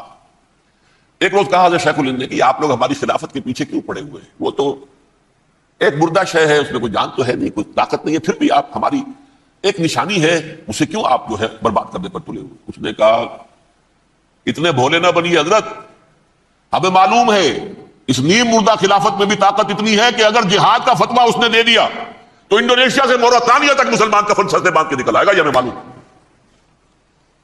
لہذا ہم نے ختم کرنا ہی کرنا. اور ختم کس سے کرایا؟ ایک فری میسن مصطفیٰ کمال پاشا, چاک کر دی ترک نادا نے خلافت کی قبا, سادگی اپنوں کی دیکھ اوروں کی عیاری بھی دیکھ. عیاری کس کی تھی؟ یہود کی, اور ان کے اعلی کار برطانیہ. اب یہ خلافت ختم بھی نہیں ہوئی تھی, برطانیہ کے ذریعے سے 1917 میں بالفور ڈکلیریشن کے ذریعے سے حق حاصل کر لیا کہ ہاں جا کر یہ آباد بھی ہو سکتے ہیں، چونکہ دوسری جنگ عظیم میں سلطنت عثمانیہ ختم ہو گئی تھی، خلافت نام کی تھی، سلطنت تو ختم ہو گئی، ترکی رہ گیا تھا صرف، اور جنرل ایلن بی کی فوجیں داخل ہو چکی تھی یروشلم میں، یروشلم پر قبضہ برطانیہ کا ہو چکا تھا، اور قبضہ دلوانے والے برطانیہ کو ہمارے ہندوستان کے مسلمان فوجی بھی تھے۔ اربوں نے بغاوت کی ترکوں کے خلاف، اور انگریزوں کی فوج میں ہمارے ہندوستان کے مسلمان سپاہی بھی تھے۔ بہرحال اب چونکہ ان کے پاس آ گیا، برطانیہ نے اعلان کر دیا، بالفور ان کا وزیر خارجہ، Jews have a right to settle in Palestine, وہ جائیں آباد ہو سکتے ہیں۔ یہ 1917 کا اعلان ہے۔ اس کے بعد جو کچھ انہوں نے طریقے برتے ہیں، اس میں دھن، دھوس، دھاندلی، دھوکہ، ہر چیز۔ مثلا دھن، گئے جناب یہ آپ مکان بیچیں گے، اچھا جی لے لیجیے، آپ کیا مانگتے ہیں؟ 10 لاکھ، میں 11 لاکھ دیتا ہوں لیکن کل ہی نکل جائے۔ پیسے کی کمی تھی نہیں، پورا یورپ کا سرمایہ ان کے پاس، بینکرز کے پاس۔ زائنسٹ موومنٹ اصل میں بینکرز کی موومنٹ تھی۔ 1897 میں جمع ہو کر انہوں نے جو پروٹوکول بنائے تھے وہ کون تھے؟ سب کے سب بینکرز تھے۔ دولت کی کمی نہیں تھی، تم 10 کی بجائے 11 لو، نکل جاؤ۔ یہ کھیت بیچتے ہو کتنے کا؟ بھائی 12 کا، ہم 13 دیتے ہیں بھائی، جلدی سے نکل جاؤ۔ یہ بھی کیا، دھن کے ذریعے سے ڈسپلیس کیا، جہاں زور چلا نکال دیا۔ اور اس کے بعد پھر جب سن 48 میں اسرائیلی ریاست قائم ہو گئی، اب وہ اسرائیلی جو ہے عدالتوں میں استغاثے دائر کرنے شروع، یہ فلاں مکان میرے پڑانے پکڑ دادا سگڑ دادا کا تھا 2000 سال پہلے، اس کے اوپر یہ قبضہ کر کے بیٹھے ہوئے، یہ میرے پاس دستاویزات ہیں۔ اچھا ٹھیک ہے، آپ نکل جائیں، یہ مکان ان کا ہے۔ اس طریقے سے انہوں نے بے دخل کیا فلسطینیوں کو، اور خود وہاں پر قدم جما کر مضبوطی سے بیٹھ گئے۔ یہ ہے کہ جو مغربی اقوام نے کیا ہے، اس میں سیکنڈ جو ہے رول پلے کیا ہے امریکہ نے۔ ویسٹ جو ہے اس کا نمبر 2 امریکہ تھا، اب نمبر 1 امریکہ ہے، اب برطانیہ کی کوئی حیثیت اب نہیں ہے، لیکن سب سے بڑا وکیل جو ہے وہ وہی ہے اب بھی۔ لیکن ظاہر بات ہے کہ ویسٹ وائٹ اینگلو سیکسن پروٹیسٹنٹس کا امام اس وقت جو ہے وہ برطانیہ، یو ایس اے۔ 1948 میں یہ قائم ہوا، اور یہاں پہ نوٹ کیجئے پاکستان 47 میں قائم ہوا ہے، اور تقریباً 9 مہینے ہیں درمیان میں، اگست 47 اور مئی یا جون 48۔ اس کا کیا مطلب ہے یہ میں بعد میں بتاؤں گا۔ پہلی جنگ ہوئی 48 میں، عربوں نے بغاوت کی، اور عرب جیت رہے تھے، اچانک پتہ نہیں کیوں عربوں نے جنگ بند کر دی۔ یہ بالکل یوں سمجھیے کہ پیرلل واقعات تھے۔ کشمیر میں ہم جیت رہے تھے، بھاگ کر نہرو پہنچ گیا یونائٹڈ نیشنز کے اندر، جنگ بند ہو گئی، ختم ہوا۔ اس کچھ اپنوں کی غلطی بھی تھی، کچھ قبائلیوں نے وہاں جا کر سری نگر ایئرپورٹ تک پہنچ گئے تھے، بجائے اس پر قبضہ مکمل کرنے کے لوٹ مار میں لگ گئے، اپنوں کی غلطی بھی تھی، لیکن اس کے باوجود پڑنا بھاری تھا۔ اور اگر سری نگر ایئرپورٹ پر قبضہ ہو گیا ہوتا تو سوال ہی پیدا نہیں ہوتا کہ بھارت بھی اپنی فوجیں اتار سکتا، زمینی راستہ تھا ہی نہیں۔ وہی وہاں ہوا ہے، بڑے ہی عجیب طریقے پر عرب جیت رہے تھے، اسرائیل جو ہے شکست کھا رہے تھے، عربوں نے صلح کر دی۔ کچھ مہینوں کے بعد عربوں نے دوبارہ جنگ کی۔ اتنے عرصے میں یہ اسرائیلی، یہ سب جو ہے جتنے دہشت گرد ہیں اسرائیلی، اس دور کے لوگ ہیں، وہ چاہے مینیجم بیگن تھا یا کوئی اور، یہ سب کے سب اس دور کے ٹیررسٹ۔ اب انہوں نے ڈٹ کر جو مقابلہ کیا، عربوں کو شکست دی بڑی سخت۔ سن 48 میں عربوں کو شکست ہو گئی۔ سن 67 میں روس کے سکھانے پڑھانے پر جمال عبد الناصر نے حملہ کیا، بلاکیٹ کر دیا ایلات کا، بندرگاہ کا۔ 6 دن کی جنگ کے اندر اسرائیلیوں نے روس سے پورا سیرہ سینہ لے لیا، اسرائیل سے شام سے گولان ہائٹس لے لیے، اردن سے یہ پورا مغربی کنارہ جو یہ اردن کا حصہ تھا، اور مشرقی یروشلم اردن کے پاس تھا، اس پر بھی قبضہ کر لیا۔ 1967 کی جنگ کا نتیجہ کیا نکلا؟ یروشلم پورا کا پورا یہودیوں کے قبضے میں چلا گیا، جو 1948 میں آدھا کر دیا گیا تھا۔ ویسٹرن یروشلم یہ یہودیوں کے پاس، ایسٹرن یروشلم مسلمانوں کے پاس، اور مشرقی یروشلم ہی میں مسجد اقصی ہے اور قبۃ الصخرہ ہے، وہ مسلمانوں کی تحویل میں تھے۔ اردن کا قبضہ مسلمانوں کی تحویل، لیکن اب 67 میں پورا یروشلم ان کے قبضے میں آ گیا۔ پھر بہرحال مصر نے ایک کوشش کی بدلہ لینے کی سن 73 کی جنگ میں، اور اس میں کوئی شک نہیں بڑی شجاعت کا مظاہرہ کیا۔ رمضان وار آف 1973، بارلیو لائن کراس کر لی، جسے وہ سمجھتے تھے کہ کوئی طاقت دنیا کی ہمارے اس دفاعی جو ہے لائن اس کو کراس کر نہیں سکتی۔ لیکن پھر جب امریکہ اپنی پوری طاقت لے کر میدان میں آ گیا ہے تو ظاہر بات ہے کہ مصر کی حیثیت امریکہ کے مقابلے میں کچھ نہیں تھی۔ یہ ہے میں نے جو مختصر سی تاریخ آپ کے سامنے رکھ دی ہے. اب جو اصل مسئلہ ہے سمجھیے، سین کیا ہے، منظر کیا ہے. یہ پہلو وہ ہیں بہت سے کہ جو شاید بہت سے حضرات کی نگاہوں میں نہ ہو، باقی تو یہ تاریخ کے واقعات ہیں، اکثر لوگوں کے علم میں ہوں گے. یہودیوں میں بھی ایک بڑی شدید اندرونی کشاکش ہے. جیسے مسلمانوں میں کچھ مسلمان وہ ہیں جو نماز روزے کی پابندی کرتے ہیں، دین سے انہیں تعلق ہے. کچھ وہ ہیں جو نہ نماز نہ روزہ، نہ کچھ نام تو ان کے ہیں، محمد حسین ہے، غلام علی ہے تو صحیح، سیکولر ذہن ہے، مادی پرستی ہے، کچھ نہیں ہے کہ نہیں. ایسا ہی ان کے ہاں بھی ہے. اصل یہودی جو ہے، عملی یہودی، اس کی شکل آپ نے اگر کبھی دیکھی ہو، اس کے سر کے اوپر اونچا ہیٹ ہوتا ہے کالا، ان کی زلفیں لمبی لمبی ہوتی ہیں. خاص طور پر یہ جو ہے گلپٹی کے بعد یہ قلمے جو ہیں، یہ تو لا کے چھلے بنا کر بڑا خوبصورت سا جو ہے وہ ہار بناتے ہیں. لمبا کالا کوٹ پہنا ہوتا ہے، لمبی داڑھی ہوتی ہے. یہی وجہ ہے کہ مسلمانوں میں بھی، مصر میں جس کی لمبی داڑھی ہوتی تھی، اب کچھ حالات بدل گئے، وہ سمجھتے تھے یہ یہودی ہے، لیکن لمبی داڑھی یہودی رکھتا تھا، مسلمان نہیں. مسلمان تو عرب صرف ٹوکن داڑھی رکھتے ہیں یا شیو کرتے ہیں، یا سعودیوں کی طرح صرف کوئی نشان چھوڑتے ہیں. اللہ اللہ خیر سے. لمبی داڑھی شعار جو ہے یہودیوں کا. ایک انتہا پر تو یہ ہے. دوسری انتہا پر وہ جنہیں کسی شے سے غرض نہیں، شراب بھی پیتے ہیں، سب کچھ ہے، سور بھی کھاتے ہیں یہودی. بینکرز ہیں، بڑے بڑے سائنسدان ہیں، سب کچھ ہیں. وہ زیادہ تر جو ہیں سیکولر دین کے. کچھ بیچ بیچ میں بھی ہے، جیسے یہ ایریل شیرون ہے، ویسے شیوڈ ہے، داڑھی تو نہیں ہے اس کے، لیکن سر پہ وہ ضرور وہ جو ہے اس کی جو ٹوپی سی آپ کو رکھی نظر آ جائے گی. یہ ہے درمیانی یہودی ہونے کا نشان کہ ایک شعار انہوں نے اپنا جو ہے برقرار رکھا ہوا. وہ ایک ٹوپی چپکی ہوئی سی ہوتی ہے، وہ ٹوپی کیا ہوتی ہے پتہ نہیں، کیسے چکی رہتی ہے مجھے نہیں معلوم. یہ جو کشمکش ہے اس میں، جو زیادہ رائٹسٹ اور لیفٹسٹ کی کہہ لیجیے، سیکولر اور مذہبی لوگوں کی کشمکش ہے، ان کے درمیان ایک کشاکش جو ہے اس کو سمجھ لیجیے کہ وہ کیا ہے. ایک چیز تو ان دونوں کے درمیان قدر مشترک ہے. پوری دنیا کی مالیات پر ہم تسلط کریں گے، قبضہ کریں گے، ڈومینیٹ کریں گے. لوگوں کو ہم بنا کر رکھ دیں گے حیوان. ملٹی نیشنل کمپنیاں ہوں گی، انہی کا راج ہوگا، انہی کی حکومتیں ہوں گی، انڈسٹری انہی کے ہاتھ میں ہوگی. لوگ یا مزدوروں کی حیثیت سے کام کریں گے، یا تھوڑے سے مینیجرز ان میں سے بھی ہم لے کر کچھ تنخواہیں ان کو بھی دے دیں گے. باقی سود کے ذریعے سے ملائی ہم کھینچتے رہیں گے، مکھن ہمارے پاس آتا رہے گا. ورلڈ ڈومینیشن، اکنامک ڈومینیشن، یہ تو دونوں کے نزدیک متفق ہے. سیکولر بھی چاہتے ہیں اور جو مذہبی یہودی وہ بھی چاہتے ہیں. اس کے بعد ایک اختلاف ہے.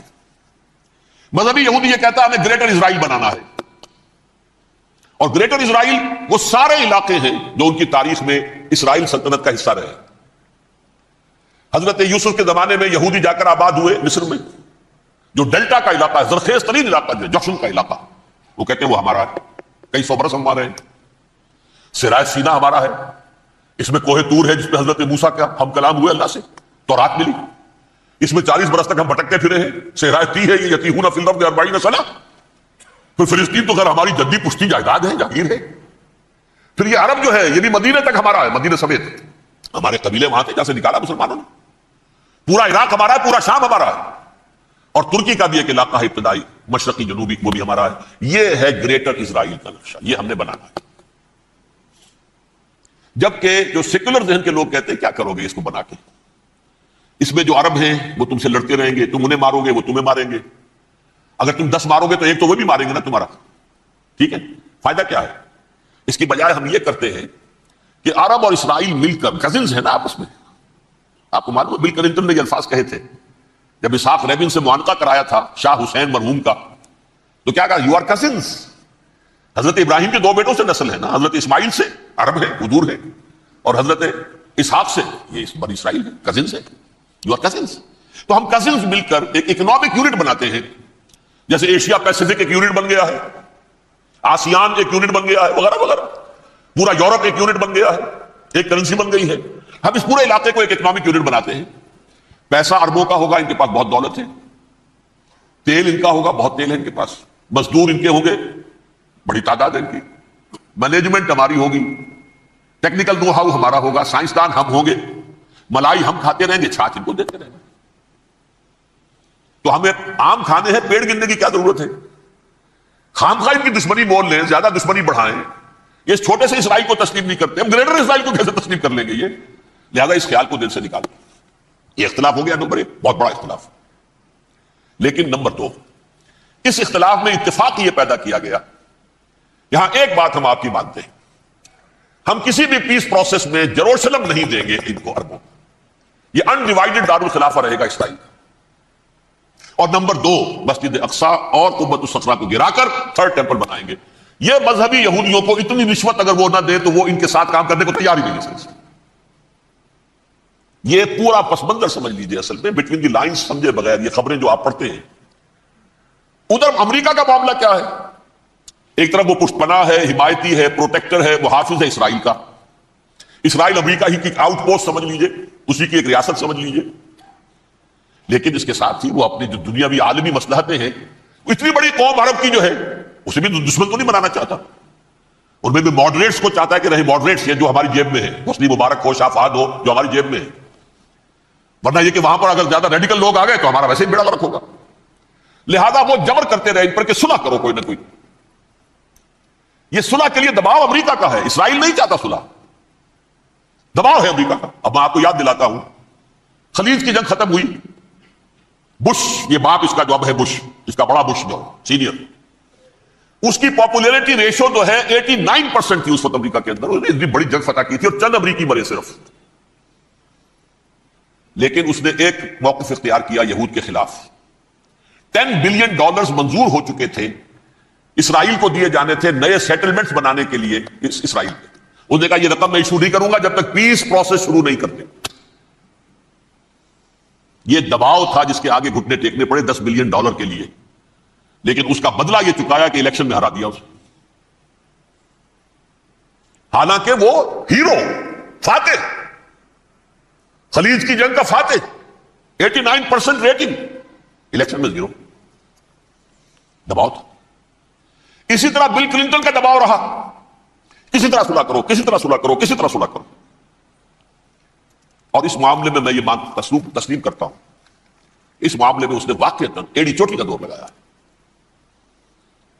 اور یہ بھی تسلیم کرتا ہوں کہ اس کے دباؤ میں آ کر ایہود باراک جہاں تک چلا گیا تھا اب کوئی نہیں جا سکتا. وہ آفر نہیں دے مل سکتی اب دوبارہ فلسطینیوں کو. یہ بھی میں بھول گیا آپ کو بتانا. یہ جو پروسیس شروع ہوا ہے جس کا نام تھا لینڈ فار پیس، اصول کیا دیا تھا امریکہ نے کہ دیکھو اسرائیلیوں، یہودیوں، تم نے سن 67 میں جو زمینیں ان سے چھینی تھی، جو علاقے، یہ ان کو واپس کر دو اور ان سے صلح کر لو. یہ سب تمہیں ریکگنائز کر لیں گے، جنگ ختم ہو جائے گی. صحرائے سینا دے دو، مصر تم سے صلح کر لے گا. وہ ہو گیا. انور سادات نے صلح کر لی، ریکگنائز کر لیا، صحرائے سینا واپس آ گیا. عربوں نے اسے اپنی فولڈ سے نکال دیا، عرب لیگ سے نکال دیا. شام بھی تیار رہا ہے لیکن پورا گولان ہائٹ مانگتا ہے. وہ ابھی جو پچھلے دنوں بل کلنٹن کے آخری دور میں گفتگو ہوئی تھی، اس نے کہا جتنا تم نے ہم سے علاقہ چھینا تھا سارا واپس کرو تو ہم کر لیں گے ریکگنائز. اس میں سے کچھ ایسا اسٹریٹجک امپورٹنس کا علاقہ ہے وہ یہودی کسی طور پر دینے کو تیار نہیں، لہذا صلح نہیں ہو سکی. شرط اردن سے جو علاقہ لیا تھا وہ ٹھیک ہے، وہ رکھو، اس کے اندر فلسطینی ریاست بنا دو. یہ علاقہ جو ہے فلسطینیوں کی میجورٹی ہے اس میں، تو اس کو فلسطینی ریاست بنا لو. ایک ریاست ودن ریاست ہو جائے گی، اسرائیل ریاست، فلسطینی ریاست. یہ ہیں 3 مین پوائنٹس. چوتھی بات پہ آ کر روک دیتے تھے کہ یہ پھر بعد میں سوچیں گے یروشلم کا مستقبل کیا ہوگا، یہ موسٹ سینسٹیو ایشو جو ہے یہ بعد میں سوچیں گے. اب جب یہ پیس ٹاک شروع ہوئے تو یاد ہے اسحاق رابین تھا، اسے کس نے قتل کیا؟ یہودی نوجوان نے. کہ تم کیسے دے رہے ہو زمینیں، ہمیں تو اور لینی ہے. تم نے صحرائے سینا واپس کر دیا، ہمیں تو جشن کا پورا علاقہ لینا، مصر کا سارا فرٹائل ایریا جو ہے وہ لینا ہے اس سے. تم گولان ہائٹس دے رہے ہمیں پورا شام لینا ہے.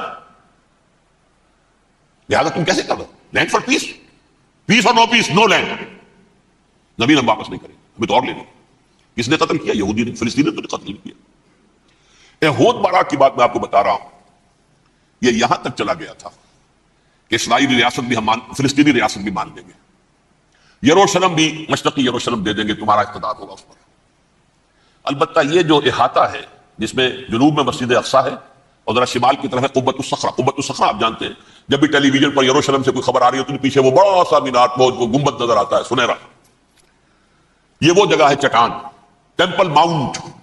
یہ پہاڑی تھی پہلے، جیسے کوہ صفا، کوہ مروہ آپ کیا رہ گئی ہے، کبھی پہاڑیاں تھی. یہ کوہ صفا کے اوپر چڑھ کر حضور نے نعرہ لگایا تھا ما صباحا. اب کیا ہے وہ کوہ صفا بیچارہ، وہ تو ایک چھوٹی سی علامت ہے، کوئی پہاڑیاں سے دکھائی دیتی ہے، اس کے اوپر بھی گنبد ہے. اسی طرح ٹیمپل ماؤنٹ ہے وہ جہاں پر کہ ہیکل سلیمانی تھا، اور وہ گرا دیا تھا. رومیوں نے، مسلمانوں نے تو نہیں گرایا، لیکن پھر حضور کو معراج وہاں سے ہوا تو عبد الملک بن مروان نے وہاں پر یہ بہت بڑا گنبد بنا دیا. یہ قبۃ الصخرہ ہے. وہ مسجد اقصیٰ نہیں ہے, مسجد اقصیٰ اس کے علاوہ ہے, وہ جنوبی علاقے میں ایک ریکٹینگولر احاطہ ہے بہت بڑا, جس کے جنوبی علاقے کے اندر مسجد اقصیٰ ہے, اور یہ اس کے شمالی حصے. یہود براق نے یہاں تک آفر کر دی تھی کہ مسجد اقصیٰ کو اپنے پاس رکھ لو, لیکن یہ ٹیمپل جو ہے, یہ ٹیمپل ماؤنٹ, یہ قبۃ الصخرہ کی, اس لیے کہ یہ ہماری کمٹمنٹ ہے مذہبی یہودیوں کے ساتھ کہ ہم یہاں پر جو ہے ٹیمپل بنائیں گے, تھرڈ ٹیمپل, ہیکل سلیمانی کی تیسری مرتبہ تعمیر یہاں ہوگی. لیکن ظاہر بات ہے فلسطینی کیسے مان لیں, مسلمان کیسے مان لیں؟ یہ ہے وہ چیز کہ جس کی وجہ سے وہ سارا معاملہ ناکام ہوا. ویسے مجھے یقین ہے کہ اگر فلسطینی مان بھی لیتے تبھی یہودی جو ہے جس طریقے سے اسحاق ریبیون کو اس نے قتل کر دیا تھا, تو یہ اس کو بھی, یہود براق کو بھی قتل کر دیتے, اور وہ کسی صورت تسلیم نہ کرتے کہ یہ یروشلم جو ہے یہ انڈیوائیڈڈ سٹی نہ رہے, بلکہ ڈویژن ہو جائے اس کی, اور صرف مغربی حصہ ہمارے پاس رہ جائے اور مشرقی جو ہے عربوں کے پاس, کبھی تسلیم نہیں کرتے, مر جائیں گے. اب دیکھیں اس وقت شکل کیا ہے. میرا اندازہ یہ ہے کہ اب جو مذہبی یہودی ہیں ان کے صبر کا پیمانہ لبریز ہو گیا ہے, اور اب ایک مڈ وے آدمی اس وقت وہاں پر آ گیا ہے, ٹوپی والا. اگرچہ وہ پریکٹسنگ یہودی اس طرح کا نہیں ہے, داڑھی والا نہیں ہے, زلفوں والا نہیں ہے, ہے وہی کوٹ پینٹ والا, لیکن یہ کہ اوپر رکھتا ہے وہ ٹوپی. ایریل شرون اور انتہائی سفاک, جس نے کہ فلسطینیوں کے 2 کیمپ ایسے اڑائے تھے جیسے کہ کیوں کیا ہو لشکر, اور ان کو پاؤں تلے رون دیا جائے, اس طریقے سے ختم کیا. بہت بڑا قاتل, مرڈرر, وہ وزیر اعظم ہے. اور اب جو ہے ان کے صبر کا پیمانہ لبریز ہو گیا ہے.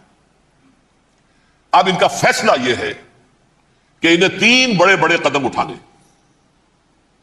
نمبر 1, فلسطینیوں کا خاتمہ, ایتھنک کلینزنگ. اگر یہ فلسطینی رہتے ہیں یہاں پر تو اگر 10 ہم ان کے ماریں گے تو 2-3 یہ ہمارے مار دیں گے. تو اسرائیلی کی جان تو بہت قیمتی ہے, یہ تو خیر 1000 بھی مر جائے تو کوئی بات نہیں, یہ تو کیڑے مکوڑے ہیں, جنٹائلز ہیں, گوئمز ہیں, یہودی وہ مر جائے. لہذا ان کا ٹنٹا بکاؤ, اب ان کو ختم کرو. وہ اشتہار شاید آپ کے دلوں سے گزرا ہوگا جس میں نے یہ الفاظ لکھے ہیں کہ بوسنیا کی ایتھنک کلینزنگ جو ہے ماند پڑ جائے گی, اور جو کچھ ایتھنک کلینزنگ ہوئی تھی 500 برس قبل ہسپانیہ میں, اس کا نقشہ آپ دیکھیں گے دنیا. اس وقت کیا ہوا تھا, عربوں کو, مسلمانوں کو یا جلا دو, قتل کر دو, یا جہازوں میں ان کو ڈمپ کر ہوئے اور لے جا کر شمالی افریقہ کے ساحل کے اوپر اتار دو, ڈمپ کر دو. ایک بچہ بھی نہیں رہنے دیا تھا ہسپانیہ میں. 1492 میں سقوط غرناطہ ہوا ہے, اور اس کے بعد 10 سال کے اندر اندر ایک بچہ مسلمانوں کا ختم کر دیا. یہ ہے فیصلہ ان کا. اب بہت بڑا قدم وہ اٹھانے پر مجبور ہے.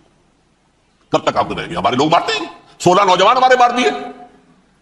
آج گھر تھا, اس میں ایک چلا گیا فلسطینی, بم اپنے جسم سے باندھ کر وہاں اڑا دیا, خود بھی اڑ گیا, 16 ان کے نوجوان اڑ گئے. لہذا یہ چیز ان کے لیے ناقابل برداشت ہے. ان کے صبر کا پیمانہ اب لبریز ہوگا. نمبر 2, انہیں بہرحال اب یہ کرنا ہے کہ مسجد اقصیٰ کو گرائیں, قبۃ الصخرہ کو گرائیں, اور ٹیمپل بنائیں. یہ انتفاضہ جو اب شروع ہوا 1 سال پہلے سے, یہ شیرون نے دورہ کیا تھا, مسجد اقصیٰ میں گیا تھا, اور اس نے 3rd ٹیمپل کی تعمیر کے لیے ایک پتھر جو ہے, بنیاد کا پتھر رکھنے کا ارادہ ظاہر کیا تھا, جس پر فلسطینی نوجوان اٹھے, وہ اینٹیں لے کر, روڑے لے کر, اور اس وقت سے یہ سلسلہ چل رہا ہے. کتنے مارے جا چکے فلسطینی, لیکن کچھ نہ کچھ یہودی بھی مرے, اسرائیلی بھی مرے. اور جیسا کہ میں نے عرض کیا, اب ان کے صبر کا پیمانہ لبریز ہو گیا. انف از انف. اب ہم اس معاملے کو ایک دفعہ جو ہے فائنلی ختم کر دیں, اور اب بنائیں گے. لہذا اب جو ہے کئی ٹن وزن کے وہ جو پتھر تیار ہو کر آگے رکھ دیے گئے ہیں کہ یہاں یہ بنیاد پڑنی ہے, اس کے اندر یہ پتھر لگے. بلکہ ایک لطیفہ بھی مجھے یاد آیا ہے, یہ کوئی 30 سال پرانی بات ہے. اس قبۃ الصخرہ کی مرمت ہوئی تھی, تو اس کے اوپر جو یہ سونے کی پتلی چڑھی ہوئی ہے, یہ شاہ حسین اردن والے جو ہے, ظاہر بات تھا بھی انہی کے تسلط میں, یہ انہی کی تولیت میں تھا, سن 67 سے پہلے, اس زمانے کی بات میں کر رہا ہوں. تو انہوں نے پتہ نہیں 30 من تھا یا 30 ٹن تھا سونا جو ڈونیٹ کیا تھا اس کے اوپر یہ پتلی چڑھانے کے لیے, جو بہت بڑا گنبد نظر آتا ہے پورے کے پورے ماحول کے اوپر چھایا ہوا. اس وقت یہودی اخباروں نے لکھا تھا, بہت اچھا ہے, یہ سونا ہمارے کام آئے گا جب ہم اپنا ہیکل تعمیر کریں گے. کہاں جائے گا سونا؟ سونا یہی رہے گا نا, جب ہم گرائیں گے ہمیں وہ سونا مل جائے گا. اب وہ اس پر آ گئے, مزید دیر نہیں کر سکتے. تو آپ نوٹ کیجئے, number 1, ethnic cleansing of Palestinians in Israel. Number 2, demolition of the Aska box and the قبۃ الصخرہ. نمبر 3, امریکہ کو الٹیمیٹم, تم اب اپنے ٹانگ درمیان میں مت اڑاؤ. اور اس کے لیے دھمکی، اگر تم نے ہمارے معاملے میں رکاوٹ ڈالی تمہاری اینٹ سے اینٹ بجا دیں۔ نیتن یاہو نے یہ کہا تھا میں واشنگٹن میں آگ لگا دوں گا۔ یہ انہوں نے امریکہ میں عظیم ترین دہشت گردی کر کے امریکہ کی ایڈمنسٹریشن کو، انتظامیہ کو یہ دھمکی دے دی ہے کہ باز آ جاؤ۔ چنانچہ میں یہ بات کہہ کے پرسوں جمعے میں اپنی مسجد سے، مسجد دارالسلام سے نکلا، شام کو، اسی شام کو میں نے ایریل شیرون کی تقریر سن لی T V per. It is not acceptable. Don't appease the Arabs at our expense. We are not going to become Czechoslovakia. We have to depend on ourselves only and rely on ourselves only. کیا مطلب ہے اس کا؟ کس کو سنا رہا ہے؟ امریکہ بہادر، ہم تمہارے محتاج نہیں ہیں، ہم تمہارے ٹکڑے اڑا دیں گے، ٹکڑے کر دیں گے تمہارے، تم بیچ میں آؤ تو صحیح اب، اور دیکھ لو ایک نشانی ہم تمہیں دکھا دیتے ہیں۔ مجھے 100% یقین ہے یہ پورا ہسٹوریکل پروسیس، اور جس جگہ یہ پہنچ گیا ہے، جس کریٹیکل پوائنٹ تک یہ پہنچ چکا ہے، یہ جو بھی حملہ ہوا ہے ورلڈ ٹریڈ سینٹر پر اور پینٹاگون پر، یہ اسرائیل کا کام ہے۔ اسرائیل سے کم تر کسی ادارے کے لیے ممکن ہی نہیں، اس لیے کہ اسرائیل کے ایجنٹ امریکہ کے پورے نظام کے اندر جو ہے گھسے ہوئے موجود ہیں، ہر جگہ موجود ہیں۔ جیسے سرطان کا پھوڑا ہوتا ہے پورے جسم میں وہ اپنی جڑیں جما لیتا ہے، ایسا ہے پوری ایڈمنسٹریشن، پوری اکانومی، تمام ذرائع ابلاغ، پرنٹڈ میٹر ہو یا یہ کہ الیکٹرانک میڈیا، سب ان کے قبضے میں، ڈیفنس کا سارا معاملہ ان کے قبضے میں ہے۔ کوئی اور طاقت یہ کر ہی نہیں سکتی۔ امریکہ، اس کے سیکیورٹی کے معاملات تہ در تہ، دائرہ اندر دائرہ، اس دائرے تک 100 میل تک کوئی جہاز آ جائے گا اگر کہیں جو کہ ان آئیڈینٹیفائی ہو تو یہ ہو جائے گا، اس سے آگے تو یہ ہو جائے گا، اس سے آگے وہ آ رہا ہے، چلا رہا ہے، پینٹاگون پر آ گیا ہے اور 1 گھنٹے بعد آیا ہے۔ پہلی سٹرائک جو ہوئی ہے ورلڈ ٹریڈ سینٹر، اس کے 1 گھنٹے کے بعد پینٹاگون پر آ گیا۔ پینٹاگون وہ تو یوں سمجھیے ان کی مملکت کا حساس ترین دفاع کا مرکز، اور اس کا ایک تہائی حصہ جلا کے راکھ کر دیا انہوں نے۔ یہ دھمکی دی ہے، لیکن اس سے ان کے پیش نظر مقاصد کیا تھے؟ 3۔ اس دہشت گردی کے 3 مقاصد۔ فوراً اس کا رخ موڑ دینا اسامہ اور اس کی القاعدہ کی طرف، امریکہ غصے میں لال بھبوکا ہو کر فوراً اقدام کرے، اور ایک طرف تو اسامہ اور ان کے ساتھ طالبان کا ٹنٹا مقابلہ، اور دوسری طرف چونکہ پاکستان الائی ہے اور پاکستان کے عوام جو ہیں وہ طالبان کے ہمدرد ہیں، وہ اگر اٹھے تو ان کا بھی بیڑا کرتا، ایک تیر سے 2 شکار تو ادھر ہو جائیں، جو مستقبل میں انہیں خطرہ ہے۔ 1967 کی جنگ کے بعد جبکہ انہوں نے فتح کا جشن منایا تھا یہودیوں نے، تو انہوں نے پیرس میں جو ایک جشن منایا ہے، وہاں بن گوریون کی تقریر یہ تھی، ہمیں کسی عرب ملک سے کوئی خطرہ نہیں، کوئی اندیشہ نہیں، ہمیں اندیشہ اگر ہے تو صرف پاکستان سے۔ یہ ہے وہ بات جو میں نے کہی تھی۔ نکتہ کیا ہے؟ یہ سائملٹینیسلی کیوں وجود میں آئے ہیں یہ 2 ملک؟ مشیت ازلی میں پاکستان کا رول یہ ہے۔ حدیث میں آتا ہے ما انزل اللہ من داء الا انزل له دواء، اللہ نے کوئی بیماری ایسی نہیں اتاری جس کا کہ توڑ اور دوا پیدا نہ کی۔ اسرائیل کا توڑ پہلے پیدا کیا، جیسے بچے کی ولادت بعد میں ہوتی ہے، ماں کی چھاتیوں میں دودھ پہلے پیدا ہو جاتا ہے۔ یہ اللہ کی فطرت ہے، اللہ کا طریقہ ہے۔ خطرہ انہیں ہے تو ہم سے ہے، اگر کوئی خطر مجھ کو تو اس امت سے، اس کی خاکستر میں ہے اب تک شرار آرزو۔ یہاں کے عوام، حکومت تو ٹھیک ہے ہماری جیب میں آ گئی، عوام کے اندر ہے، یہ بھڑک سکتی ہے چنگاری۔ یہی وجہ ہے بار بار ان کا کہ ہم زیادہ دباؤ نہیں ڈالنا چاہتے پاکستان پر، ہمارا بہت بڑا الائی ہے، بہت پیسے بھی دے دیں گے، یہ بھی کر دیں گے، وہ بھی کر دیں گے، لیکن ہم زیادہ دباؤ نہیں ڈالنا چاہتے، ڈی اسٹیبلائز نہ ہو جائے، یہاں کے عوام کہیں کھڑے نہ ہو جائے۔ لہٰذا حملہ یہاں سے نہیں، وہ ازبکستان سے کرانے کی باتیں ہو رہی ہیں۔ اندر خانے پوری سپورٹ ہے، لیکن یہ کم سے کم ظاہر نہیں ہونے دیں گے کہ کیا کچھ ہو رہا ہو، تاکہ یہاں کے عوام کے اندر وہ چنگاری جو ہے اس بارود کے اندر پڑ گئی تو یہ شاید ڈی اسٹیبلائز ہو جائے۔ لیکن ڈی اسٹیبلائز ہونے میں جہاں اس کا خطرہ ہے کہ پرویز مشرف کی حکومت ختم ہو جائے، وہاں اس کا بھی خطرہ ہے کہ پاکستان ختم ہو جائے۔ ڈی اسٹیبلائز ہونے کا مطلب کیا ہے؟ بھارت کو واک اوور دے سکتے، جاؤ گھس جاؤ تم، پولیس ایکشن کرو، یہاں امن نہیں رہا ہے ہم امن قائم کرنے آ جائیں، یا یونائٹڈ نیشنز کی فوج KFOR آ جائے یہاں پر امن قائم کرنے کے لیے، اور ہماری جو ایٹمی صلاحیت ہے وہ تو ویسے ہی برباد ہو۔ ایک چیز تو ان کے پیش نظر یہ تھی، اس میں تو اللہ تعالیٰ نے کچھ تھوڑی سی عافیت پیدا کر دی۔ ان کا خیال تھا کہ غصے میں آگ بھبوکا ہو کر امریکہ جو ہے بھوکے شیر کی طرح ٹوٹ پڑے گا بس، لیکن وہاں وہ اپنے باپ کی طرح کولیشن بنانے کی فکر ہو گئی اسے۔ کولیشن بنتے بنتے تو وقت لگتا ہے، بستی بسنا کھیل نہیں، بستے بستے بستی ہے، دل کا اجڑنا سہل صحیح، بسنا سہل نہیں ظالم، بستی بسنا کھیل نہیں، بستے بستے بستی۔ کولیشن بناتے بناتے نیٹو بھی پھدکنے لگا تھا کہ ہمارے پاس انہوں نے کچھ ثبوت دیا ہی نہیں ابھی تک. کوئی کسی نے کچھ اور کہا, سعودی عرب نے بھی کہہ دیا ہمارے اڈوں سے آپ جہاز اڑا کر حملہ نہیں کریں گے وغیرہ وغیرہ. اس چکر میں تو وقت نکل گیا اور دوسرے فوراً ہی ان پر آیا ہو گیا یہ تو ہمارے ساتھ کیا ہی اسرائیل نے ہے. لیکن یہ بات لیک نہیں کرنا چاہتے. میں نے خود سنا اور بھی بہت لوگوں سے کہا کہ یہ باقاعدہ اسٹیٹ ڈپارٹمنٹ کی طرف سے ٹی وی پر, سی این این پر, بی بی سی پر یہ اعلان آیا کہ یہ جو انویسٹیگیشنز ہو رہی ہیں اس حادثے کی تحقیقات کی, اس کی معلومات لیک کیوں ہو رہی ہیں؟ لیک نہیں ہونی چاہیے. کیوں؟ اسامہ کے خلاف اگر کوئی ثبوت ہے لیک ہو جائے 1000 مرتبہ, کس کو کوئی نقصان ہے؟ یہ کون سا تھا, کون سا لیکیج ہے جسے روکنا مقصود ہے؟ وہ تو ہمارا متمنا ہے, ہمارا بیٹا ہے, وہ کر رہا ہے. اس گھر کو آگ لگ گئی گھر کے چراغ سے. But they have given a message to the United States of America, ہمارے راستے میں اب مت آنا, ہم پر دباؤ نہ ڈالنا. Don't appease the Arabs at our expense. یہ الفاظ ہیں شیرون کے. ان کی خوشامد, ان کو خوش کرنا, ان کو پسند کرنا, ان کو راضی کرنا ہماری کوشش پر. جیسے سلوواکیہ کے اوپر قبضہ جو ہے جرمنی کا ہٹلر کا تسلیم کر کے تم نے اس کو بڑھاوا دے دیا تھا اس وقت, ایسے ہی تم چاہتے ہو ہمیں بھی سلوواکیہ بنا دینا, ہم بھی بنے گے. یہ ہے اصل میں صورتحال. جیسا کہ میں نے عرض کیا افغانستان پر اب یہ جیسے کھسیانی بلی ہوتی ہے کھمبا نوشتی, کریں گے تو صحیح حملہ. لیکن اتنی تیاری پوری دنیا کے اندر کر کے کچھ نہ کچھ تو کریں گے, کچھ نہ کچھ تو کارکردگی دکھائیں گے. اصل میں وہ زور شور اب ان میں نہیں ہے افغانستان کے بارے میں, بلکہ تاریخ میں ایک مرتبہ پھر وہی بات ہو گئی ہے. کلما اوقدوا نارا للحرب اطفاء اللہ, اللہ تعالیٰ نے کم سے کم اس کی تندی کو کم کر دیا. اس آگ کی بھڑک اور تندی جو ہے انشاءاللہ کم ہو جائے. البتہ افغانستان میں کیا ہوگا یہ میں نہیں کہہ سکتا. ان ادری قریب بعید ما توعدون, جیسے کہ قرآن مجید میں حضور سے کہلوایا گیا, میں یہ نہیں جانتا جس چیز کا وعدہ تم سے کیا جا رہا ہے وہ قریب ہے یا دور ہے, میں نہیں جانتا.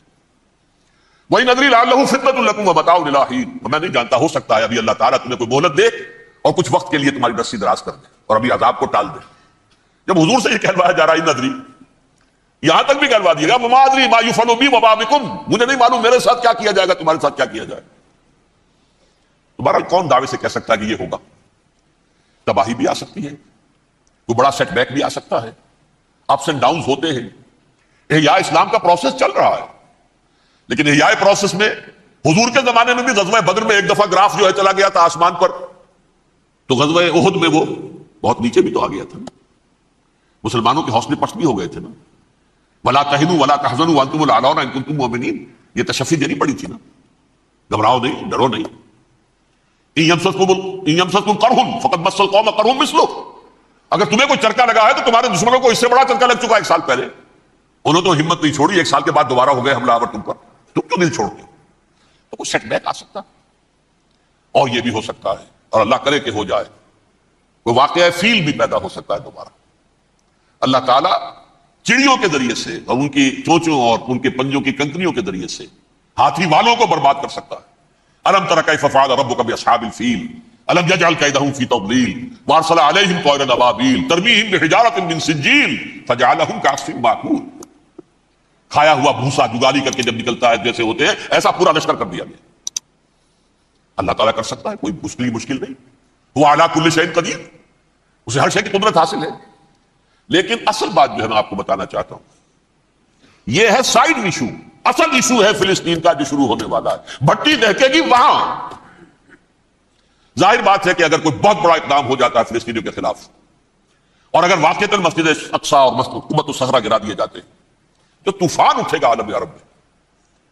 یہ حسنی مبارک ہو یا شاہ خالد ہو یا کوئی اور, یہ نہیں روک سکتے اس طوفان کو. نوجوان خون اٹھے گا, غیرت اور جو بھی حمیت ہے. مسلمان ان پڑھ سے ان پڑھ اور بالکل بے دین, وہ بھی مسجد کی حرمت پر کٹ مرنے کو تیار ہو جاتا ہے. مسجد تو بنا دی شب بھر میں ایمان کی حرارت والوں نے, من اپنا پرانا پاپی ہے, برسوں میں نماز ہی بننا سکا. وہ چاہے کانپور کی مسجد سے مسلمانوں نے جانے دی ہے, چاہے وہ شہید گنج کی مسجد تھی مسلمانوں نے جانے دی ہے, چاہے نماز نہ پڑھتے ہو. لیکن یہ جو حرمت اور یہ جو حمیت اور یہ غیرت ہے, اس سے جو طوفان اٹھے گا یہ ہوگا اس ملحمۃ العظما, اس کی طرف پیش رفت ہو رہی. کتاب الملاحم سے احادیث کے حوالے سے یہ جن جنگوں کا حوالہ دیا حضور نے, پیشن گوئی کی ہے, اس کا نقطہ آغاز تھا خلیج کی جنگ. صدام حسین نے اسے کہا تھا یہ مدر آف وارز ہے, ام المحارب, یہ ایک جنگ نہیں ہے. اس کا نقشہ بھی حدیث میں موجود ہے, پیشن گوئی موجود تھی, اس وقت بھی ہم نے شائع کی تھی. لیکن اس میں جو جنگ اب ہونے والی وہ الملحمۃ العظما, ملحمہ کسے کہتے ہیں؟ لحم گوشت کو کہتے ہیں. اور قصائی کی دکان کو عربی میں ملحم کہتے ہیں، جہاں گوشت کے ٹکڑے کیے جاتے ہیں. آج کل مشینوں سے ہوتے ہیں، اب جو ہے وہ ہاتھ سے چھریوں سے نہیں ہوتے، لیکن ٹکڑے ہو رہے ہوتے ہیں، جسموں کے چیتھڑے اڑ رہے ہوتے ہیں. ملحمہ، یہی لفظ استعمال کیا تھا حضرت سعد ابن عبادہ نے رضی اللہ تعالی عنہ یوم فتح مکہ. ان کے دل میں تھا کہ اب ہم انتقام لیں گے ان عربوں سے، ان قریش سے. الیوم یوم الملحمہ، الیوم یوم الملحمہ، یہ کہتے ہوئے جا رہے تھے. ایک خاص کیفیت، آج ہے گوشت کے ٹکڑے اڑانے کا دن. حضور سے کہا کسی نے جا کر کے صاحب تو یہ کہہ رہے ہیں الیوم یوم الملحمہ، الیوم یوم الملحمہ. حضور نے فرمایا نہیں، ان سے کہو جا کر الیوم یوم المرحمہ، الیوم یوم المرحمہ، آج رحمت کا دن ہے، آج تو میں ان سب کو معاف کروں گا. لا تثریب علیکم اليوم، میں تم سے وہی بات کہہ رہا ہوں جو میرے بھائی یوسف نے کہی تھی اپنے بھائیوں سے. اذهبوا فانتم الطلقاء، جاؤ تم سب کے سب آزاد. وہ ملحمہ ہے جس کو کہ حضور نے حضرت معاذ بن جبل رضی اللہ تعالیٰ عنہ سے روایت ہے، اس میں سے جو ابو داؤد میں روایت آئی ہے اس میں الملحمۃ العظمی، عظمی مؤنث ہے اعظم کا. آپ کہتے ہیں جنگ عظیم اول، جنگ عظیم دوم، عظیم کا باپ ہو گیا اعظم، سب سے بڑا، اور اس کا مؤنث ہے سب سے بڑی، عظمی. الملحمۃ العظمی، سب سے بڑی لڑائی. میرے نزدیک یہ وار کے معنی میں نہیں ہے، بیٹل کے معنی میں. انگریزی میں یہ دو لفظ علیحدہ ہے، وار، بیٹل. وار سالوں کو محیط ہوتی ہے، بیٹل کسی ایک خاص جگہ پر جو لڑائی ہوتی ہے اس کو کہتے ہیں. حضور کے اور قریش کے درمیان 6 سالہ وار تھی، جنگ تھی. لیکن battles, battle of Uhud, battle of Badr, یہ بیٹلز تھی، لڑائیاں تھی. تو عظیم ترین جنگ شاید اس اعتبار سے نہ ہو جیسے کہ ورلڈ وار 1 اور ورلڈ وار 2، یعنی اس کی وسعت کا اتنا معاملہ نہیں اور طوالت کا نہیں. لیکن جو لڑائی جو ہے بیٹل ہونی ہے، جس کو کہ یہ لوگ، یا چونکہ میں نے کہا تھا شروع میں کہ سرما ہے میری آنکھ کا خاک حجاز و ہول قدس، نیو ٹیسٹمنٹ کی آخری کتاب ہے the book of Revelation, Revelation of saint John. اس میں آرمگڈون کہا گیا اسے. ہر مجدون، یہ عبرانی لفظ ہے، ہر کہتے ہیں اونچی جگہ کو، سطح مرتفع. مجدون میگیڈو، میگیڈو ایک وادی ہے، مرتفع، وادی مرتفع. یہ ہے واقع لبنان، اسرائیل اور شام کے درمیان جو ٹکڑا، جو ٹرائنگل بنتی ہے، یہ ہے، یہاں پر بڑی جنگ لڑی جائے گی. اور یہ جنگ جنگ صلیب ہوگی جو کہا ہے بش نے، یہ جنگ صلیب. سیکنڈ ملینیم شروع ہوئی تھی تو پہلی صلیبی جنگ ہوئی تھی، تھرڈ ملینیم شروع ہوا ہے، یہ سیکنڈ صلیبی جنگ ہے، یہ کروسیڈ ہے. اور میں اس مرتبہ امریکہ گیا تھا تو پہلی مرتبہ مجھے وہاں ایک رسالہ ملا ٹرمپٹ نام کا. یہ امریکہ کے جو بہت ایکسٹریمسٹ قسم کے پروٹیسٹنٹس ہیں، یہ ان کا رسالہ ہے. اور ان کے بارے میں اب کہا جا رہا ہے وہ کرسچین زائنسٹ ہیں. آپ شاید پہلی مرتبہ یہ لفظ سن رہے ہو. زائنسٹ تو ہم سمجھتے ہیں یہودیوں کو، کرسچین زائنسٹ وہ ہیں جو ہیں تو عیسائی پروٹیسٹنٹس ہیں، لیکن اسرائیل کے وہ حمایتی یہودیوں سے بڑھ کر ہیں. یہ میری کسی پہلی تقریر میں شاید بہت سے حضرات کو یاد آ جائے، میں نے کہا تھا 4 سال پہلے ہمارا تنظیم اسلامی کا کنونشن ہوا تھا ہوسٹن میں، امریکہ کا جنوبی علاقے کا شہر ہے. ایک سیشن اس میں ہم نے رکھا تھا انٹرفیتھ، ایک عیسائی کو بلایا تھا، ایک یہودی بہت بڑا وہاں کا عالم ہے اس کو بلایا تھا. اس یہودی عالم نے ڈاکٹر وشگراٹ، جو وہاں کی یونیورسٹی میں پروفیسر ایمیریٹس ہے، اس نے کہا تھا کہ یہ اسرائیل کو تو سپورٹ کر رہے ہیں عیسائی، ہم تو نہیں کر رہے. جو پریکٹسنگ یہودی ہیں وہ زیادہ اسرائیل کے حق میں نہیں تھے، یہ تو سن 67 کے بعد انہوں نے اسرائیل کو تسلیم کیا ہے. وہ تو منتظر تھے کہ ہمارا مسیحا آئے گا تو اس کی قیادت میں جنگ کریں گے، جیسے شیعہ منتظر تھے کہ مہدی موعود آئیں گے تو پھر ہم کچھ کریں گے. وہ امام خمینی نے کہا جب وہ آئیں گے آ جائیں گے، لیکن ہم کچھ راستہ. زائنسٹ نے آگے بڑھ کر ریاست قائم کر لی، اور جب یروشلم پر بھی پورا قبضہ کر لیا تب جو ہے در حقیقت مذہبی یہودی جو ہے پھر انہوں نے اپنایا ہے، اون کیا ہے.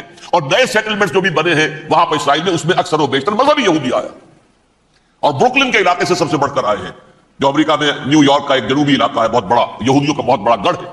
نیو یارک کو جیو یارک بھی کہا جاتا ہے، وہ تو اصل میں مرکز جو ہے وہ تو یہودیوں کا. اس حوالے سے وہاں پر جو کرسچن زائنسٹ کہلاتے ہیں وہ اسرائیل کے یہودیوں سے بھی بڑھ کر کہیں سپورٹ کرتے. بہرحال اس دوسری صلیبی جنگ کا معاملہ جو میں کہہ رہا تھا، ٹرمپٹ نامی رسالہ، اس کا ایک مضمون ہے دی لاسٹ کروسیڈ. اب یہ آخری کروسیڈ ہے جو شروع ہونے والا ہے. میں تو حیران ہوں کس قدر کھل کے وہ باتیں کرتے ہیں. رومن کیتھولکس کو وہ کہتے ہیں کہ یہ شیطان ہے، یہ پوپ شیطان ہے، یہ یورپ کو اس نے جمع کیا ہے کرسچینٹی کی بنیاد پر، اور اس میں زیادہ تر کیتھولکس ہیں. آپ کو معلوم ہے برطانیہ بڑی مشکل سے شامل ہوا ان کے ساتھ، اس لیے کہ وہ پروٹیسٹنٹ کا سردار تھا، ابھی پوری طرح نہیں ہے.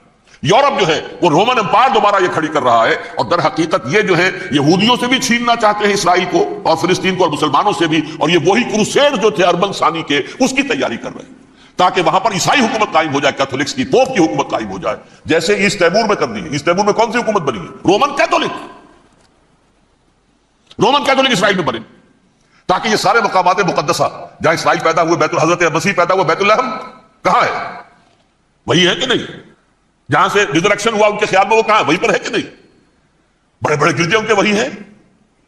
تو اس اعتبار سے ان کا کہنا یہ ہے، یہ لاسٹ کروسیڈ کی تیاری ہو رہی ہے، یہ کیفور، اور ان کا کہنا یہ ہے کہ یہ پوری طاقت نیٹو کی جو ہے، یہ پہلے جرمنی سے لائی گئی بوسنیا، انہوں نے خود وہاں جنگ کروائی، انہوں نے خود وہاں پر ایتھنک کلینسنگ کروائی، پھر خود مصالحت کے لیے آ گئے، پھر کوسوو میں انہوں نے خود آگ بھڑکائی۔ یہ میں نہیں کہہ رہا، یہ وہ ٹرمپٹ رسالہ امریکہ سے چھپنے والا پروٹیسٹنٹس کا رسالہ ہے جو کہہ رہا ہے۔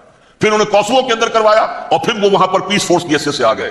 اب وہ میسیڈونیا میں کروا رہے ہیں اور وہاں داخل ہو گئے ہیں۔ اگلا قدم ان کا سائپرس ہوگا، سائپرس میں ترکوں کو اور وہ گریکس کو لڑائیں گے اور وہاں آ جائیں گے، وہاں سے ایک چھلانگ لگائیں گے اور یہ فلسطین میں پہنچیں گے، اور یہ وہاں پر ایک رومن امپائر، اپنی پرانی رومن امپائر کی طرح کی رومن کیتھولک ریاست قائم کرنا چاہتے ہیں۔ تو وہاں امریکہ کے عیسائیوں میں بھی کوئی ایک طبقہ نہیں ہے، کیتھولکس بھی ہے، کیتھولکس زیادہ نہیں ہے ہمدرد، لیکن اب تابع ہو چکے ہیں۔ اسحاق رابین نے جب یہ پیس ٹاک شروع ہوئی تھی، آپ کو یاد ہوگا شاید، کہ جب وہ آیا تھا واشنگٹن سے واپس فلسطین اسرائیل، تو پہلے روم میں رکا for an audience with the Pope, اور پوپ کو اس نے ایک مرتبان سا پیش کیا تھا، حضرت سلیمان علیہ السلام کے زمانے کا مرتبان، اور کہا تھا دیکھیے 3000 برس تک ہم نے اس کی حفاظت کی ہے، اب یہ میں آپ کے حوالے کر رہا ہوں۔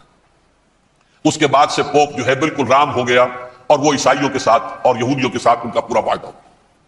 اب پورا عیسائی ورلڈ جو ہے ویسے تو مجموعی یہودیوں کے شکنجے میں ہے، البتہ ان کے اندر بھی جھگڑے ہیں، جو وہاں پر وائٹ کرسچن ملیشیاز ہیں وہ ایکسٹریمسٹ ہیں کیتھولکس، ان کے نزدیک دشمن نمبر 1 یہودی، دشمن نمبر 2 مسلمان، دشمن نمبر 3 جو یورپ میں کالے ہیں، افرو امریکن، چاہے وہ عیسائی ہو گئے ہوں، کوئی بھی ہو، یہ 3 دشمن ہیں جن سے انہوں نے کلینز کرنا ہے، صاف کرنا ہے ان کے خیال کے مطابق امریکہ کی سوسائٹی کو، اولا یہود، پھر مسلمان، اور پھر یہ جو کالے ہیں۔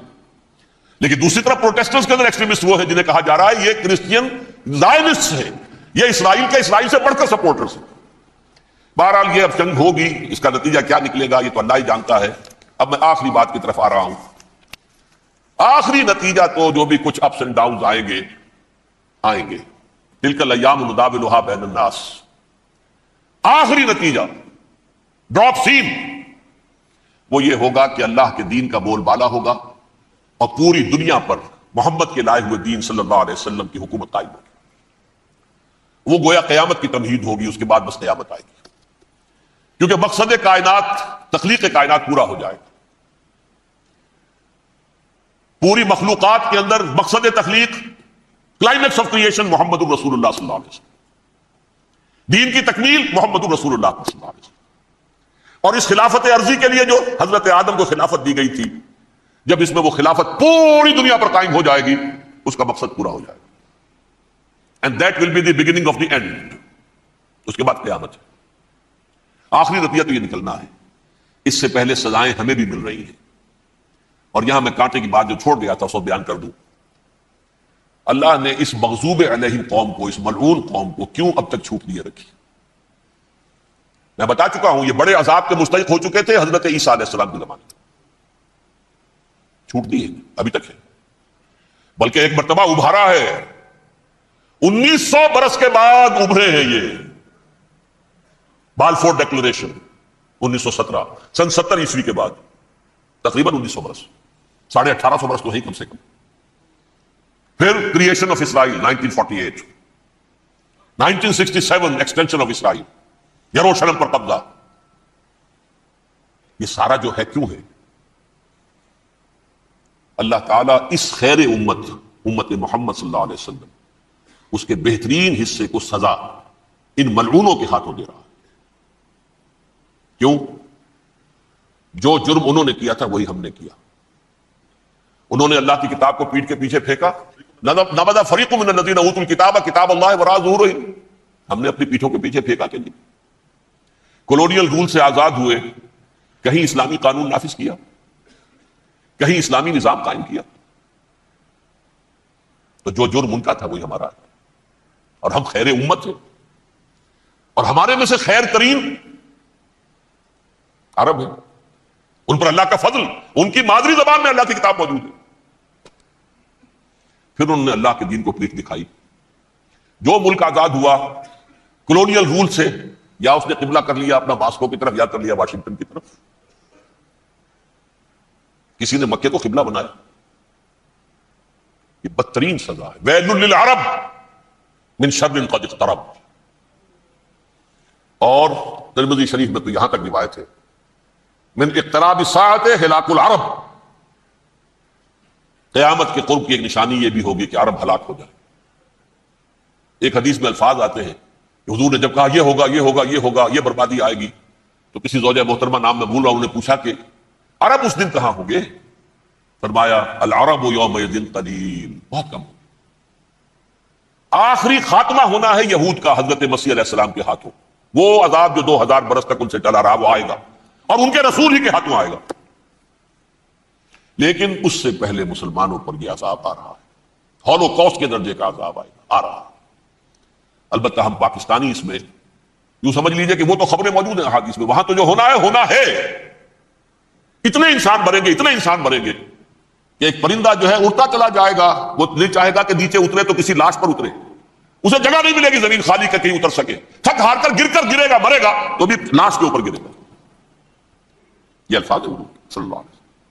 الملحمۃ العظمیٰ الملحمۃ الکبریٰ، یہ لاسٹ کروسیڈ، ٹرمپٹ اخبار میں، میں اس کا فوٹو اسٹیٹ بھی کبھی آپ کو دکھا دوں، ویسے میرے ساتھ ہے وہ رسالہ ٹرمپٹ، دی لاسٹ کروسیڈ، اس کی تیاری ہو رہی ہے۔ وہ الملحمۃ العظمیٰ اور ملحمۃ الکبریٰ جو ہے وہ آنے والی ہے۔ ابن ماجہ میں کبریٰ کہا ہے، اکبر کا مؤنث کبریٰ، ملحمہ کبریٰ سب سے بڑی جنگ، اور ملحمہ عظمیٰ سب سے عظیم جنگ، یہ ہوگی اور بہت جلد ہوگی۔ اب آخری بات یہ عرض کر رہا ہوں، کریں کیا؟ کچھ کریں بھی کہ نہیں؟ پہلا کام تو یہ ہے کہ اصل زندگی آخرت کی زندگی ہے۔ دنیا میں تباہی بربادی آ بھی جائے، آخرت بچ جائے، پہلا کام یہ ہے کہ ہر شخص توبہ کرے، لیکن توبہ توبۃ نصوح، توبہ کی تسمیح نہیں، آیہ کریمہ کا ختم نہیں، لاکھ مرتبہ لا الہ الا انت سبحانک انی کنت، اس سے کچھ نہیں۔ توبہ یہ ہے اپنی معاش کے اندر جھانکیے، اپنی معاشرت میں جھانکیے، جہاں جہاں اسلام کے خلاف کچھ نظر آئے پھینک دیجیے، نکال کر کاٹ دیجیے۔ السلام علیکم سامعین، ڈاکٹر اسرار احمد صاحب کے مزید بیانات سننے کے لیے ہمارے چینل صدائے ایمان کو سبسکرائب کیجیے۔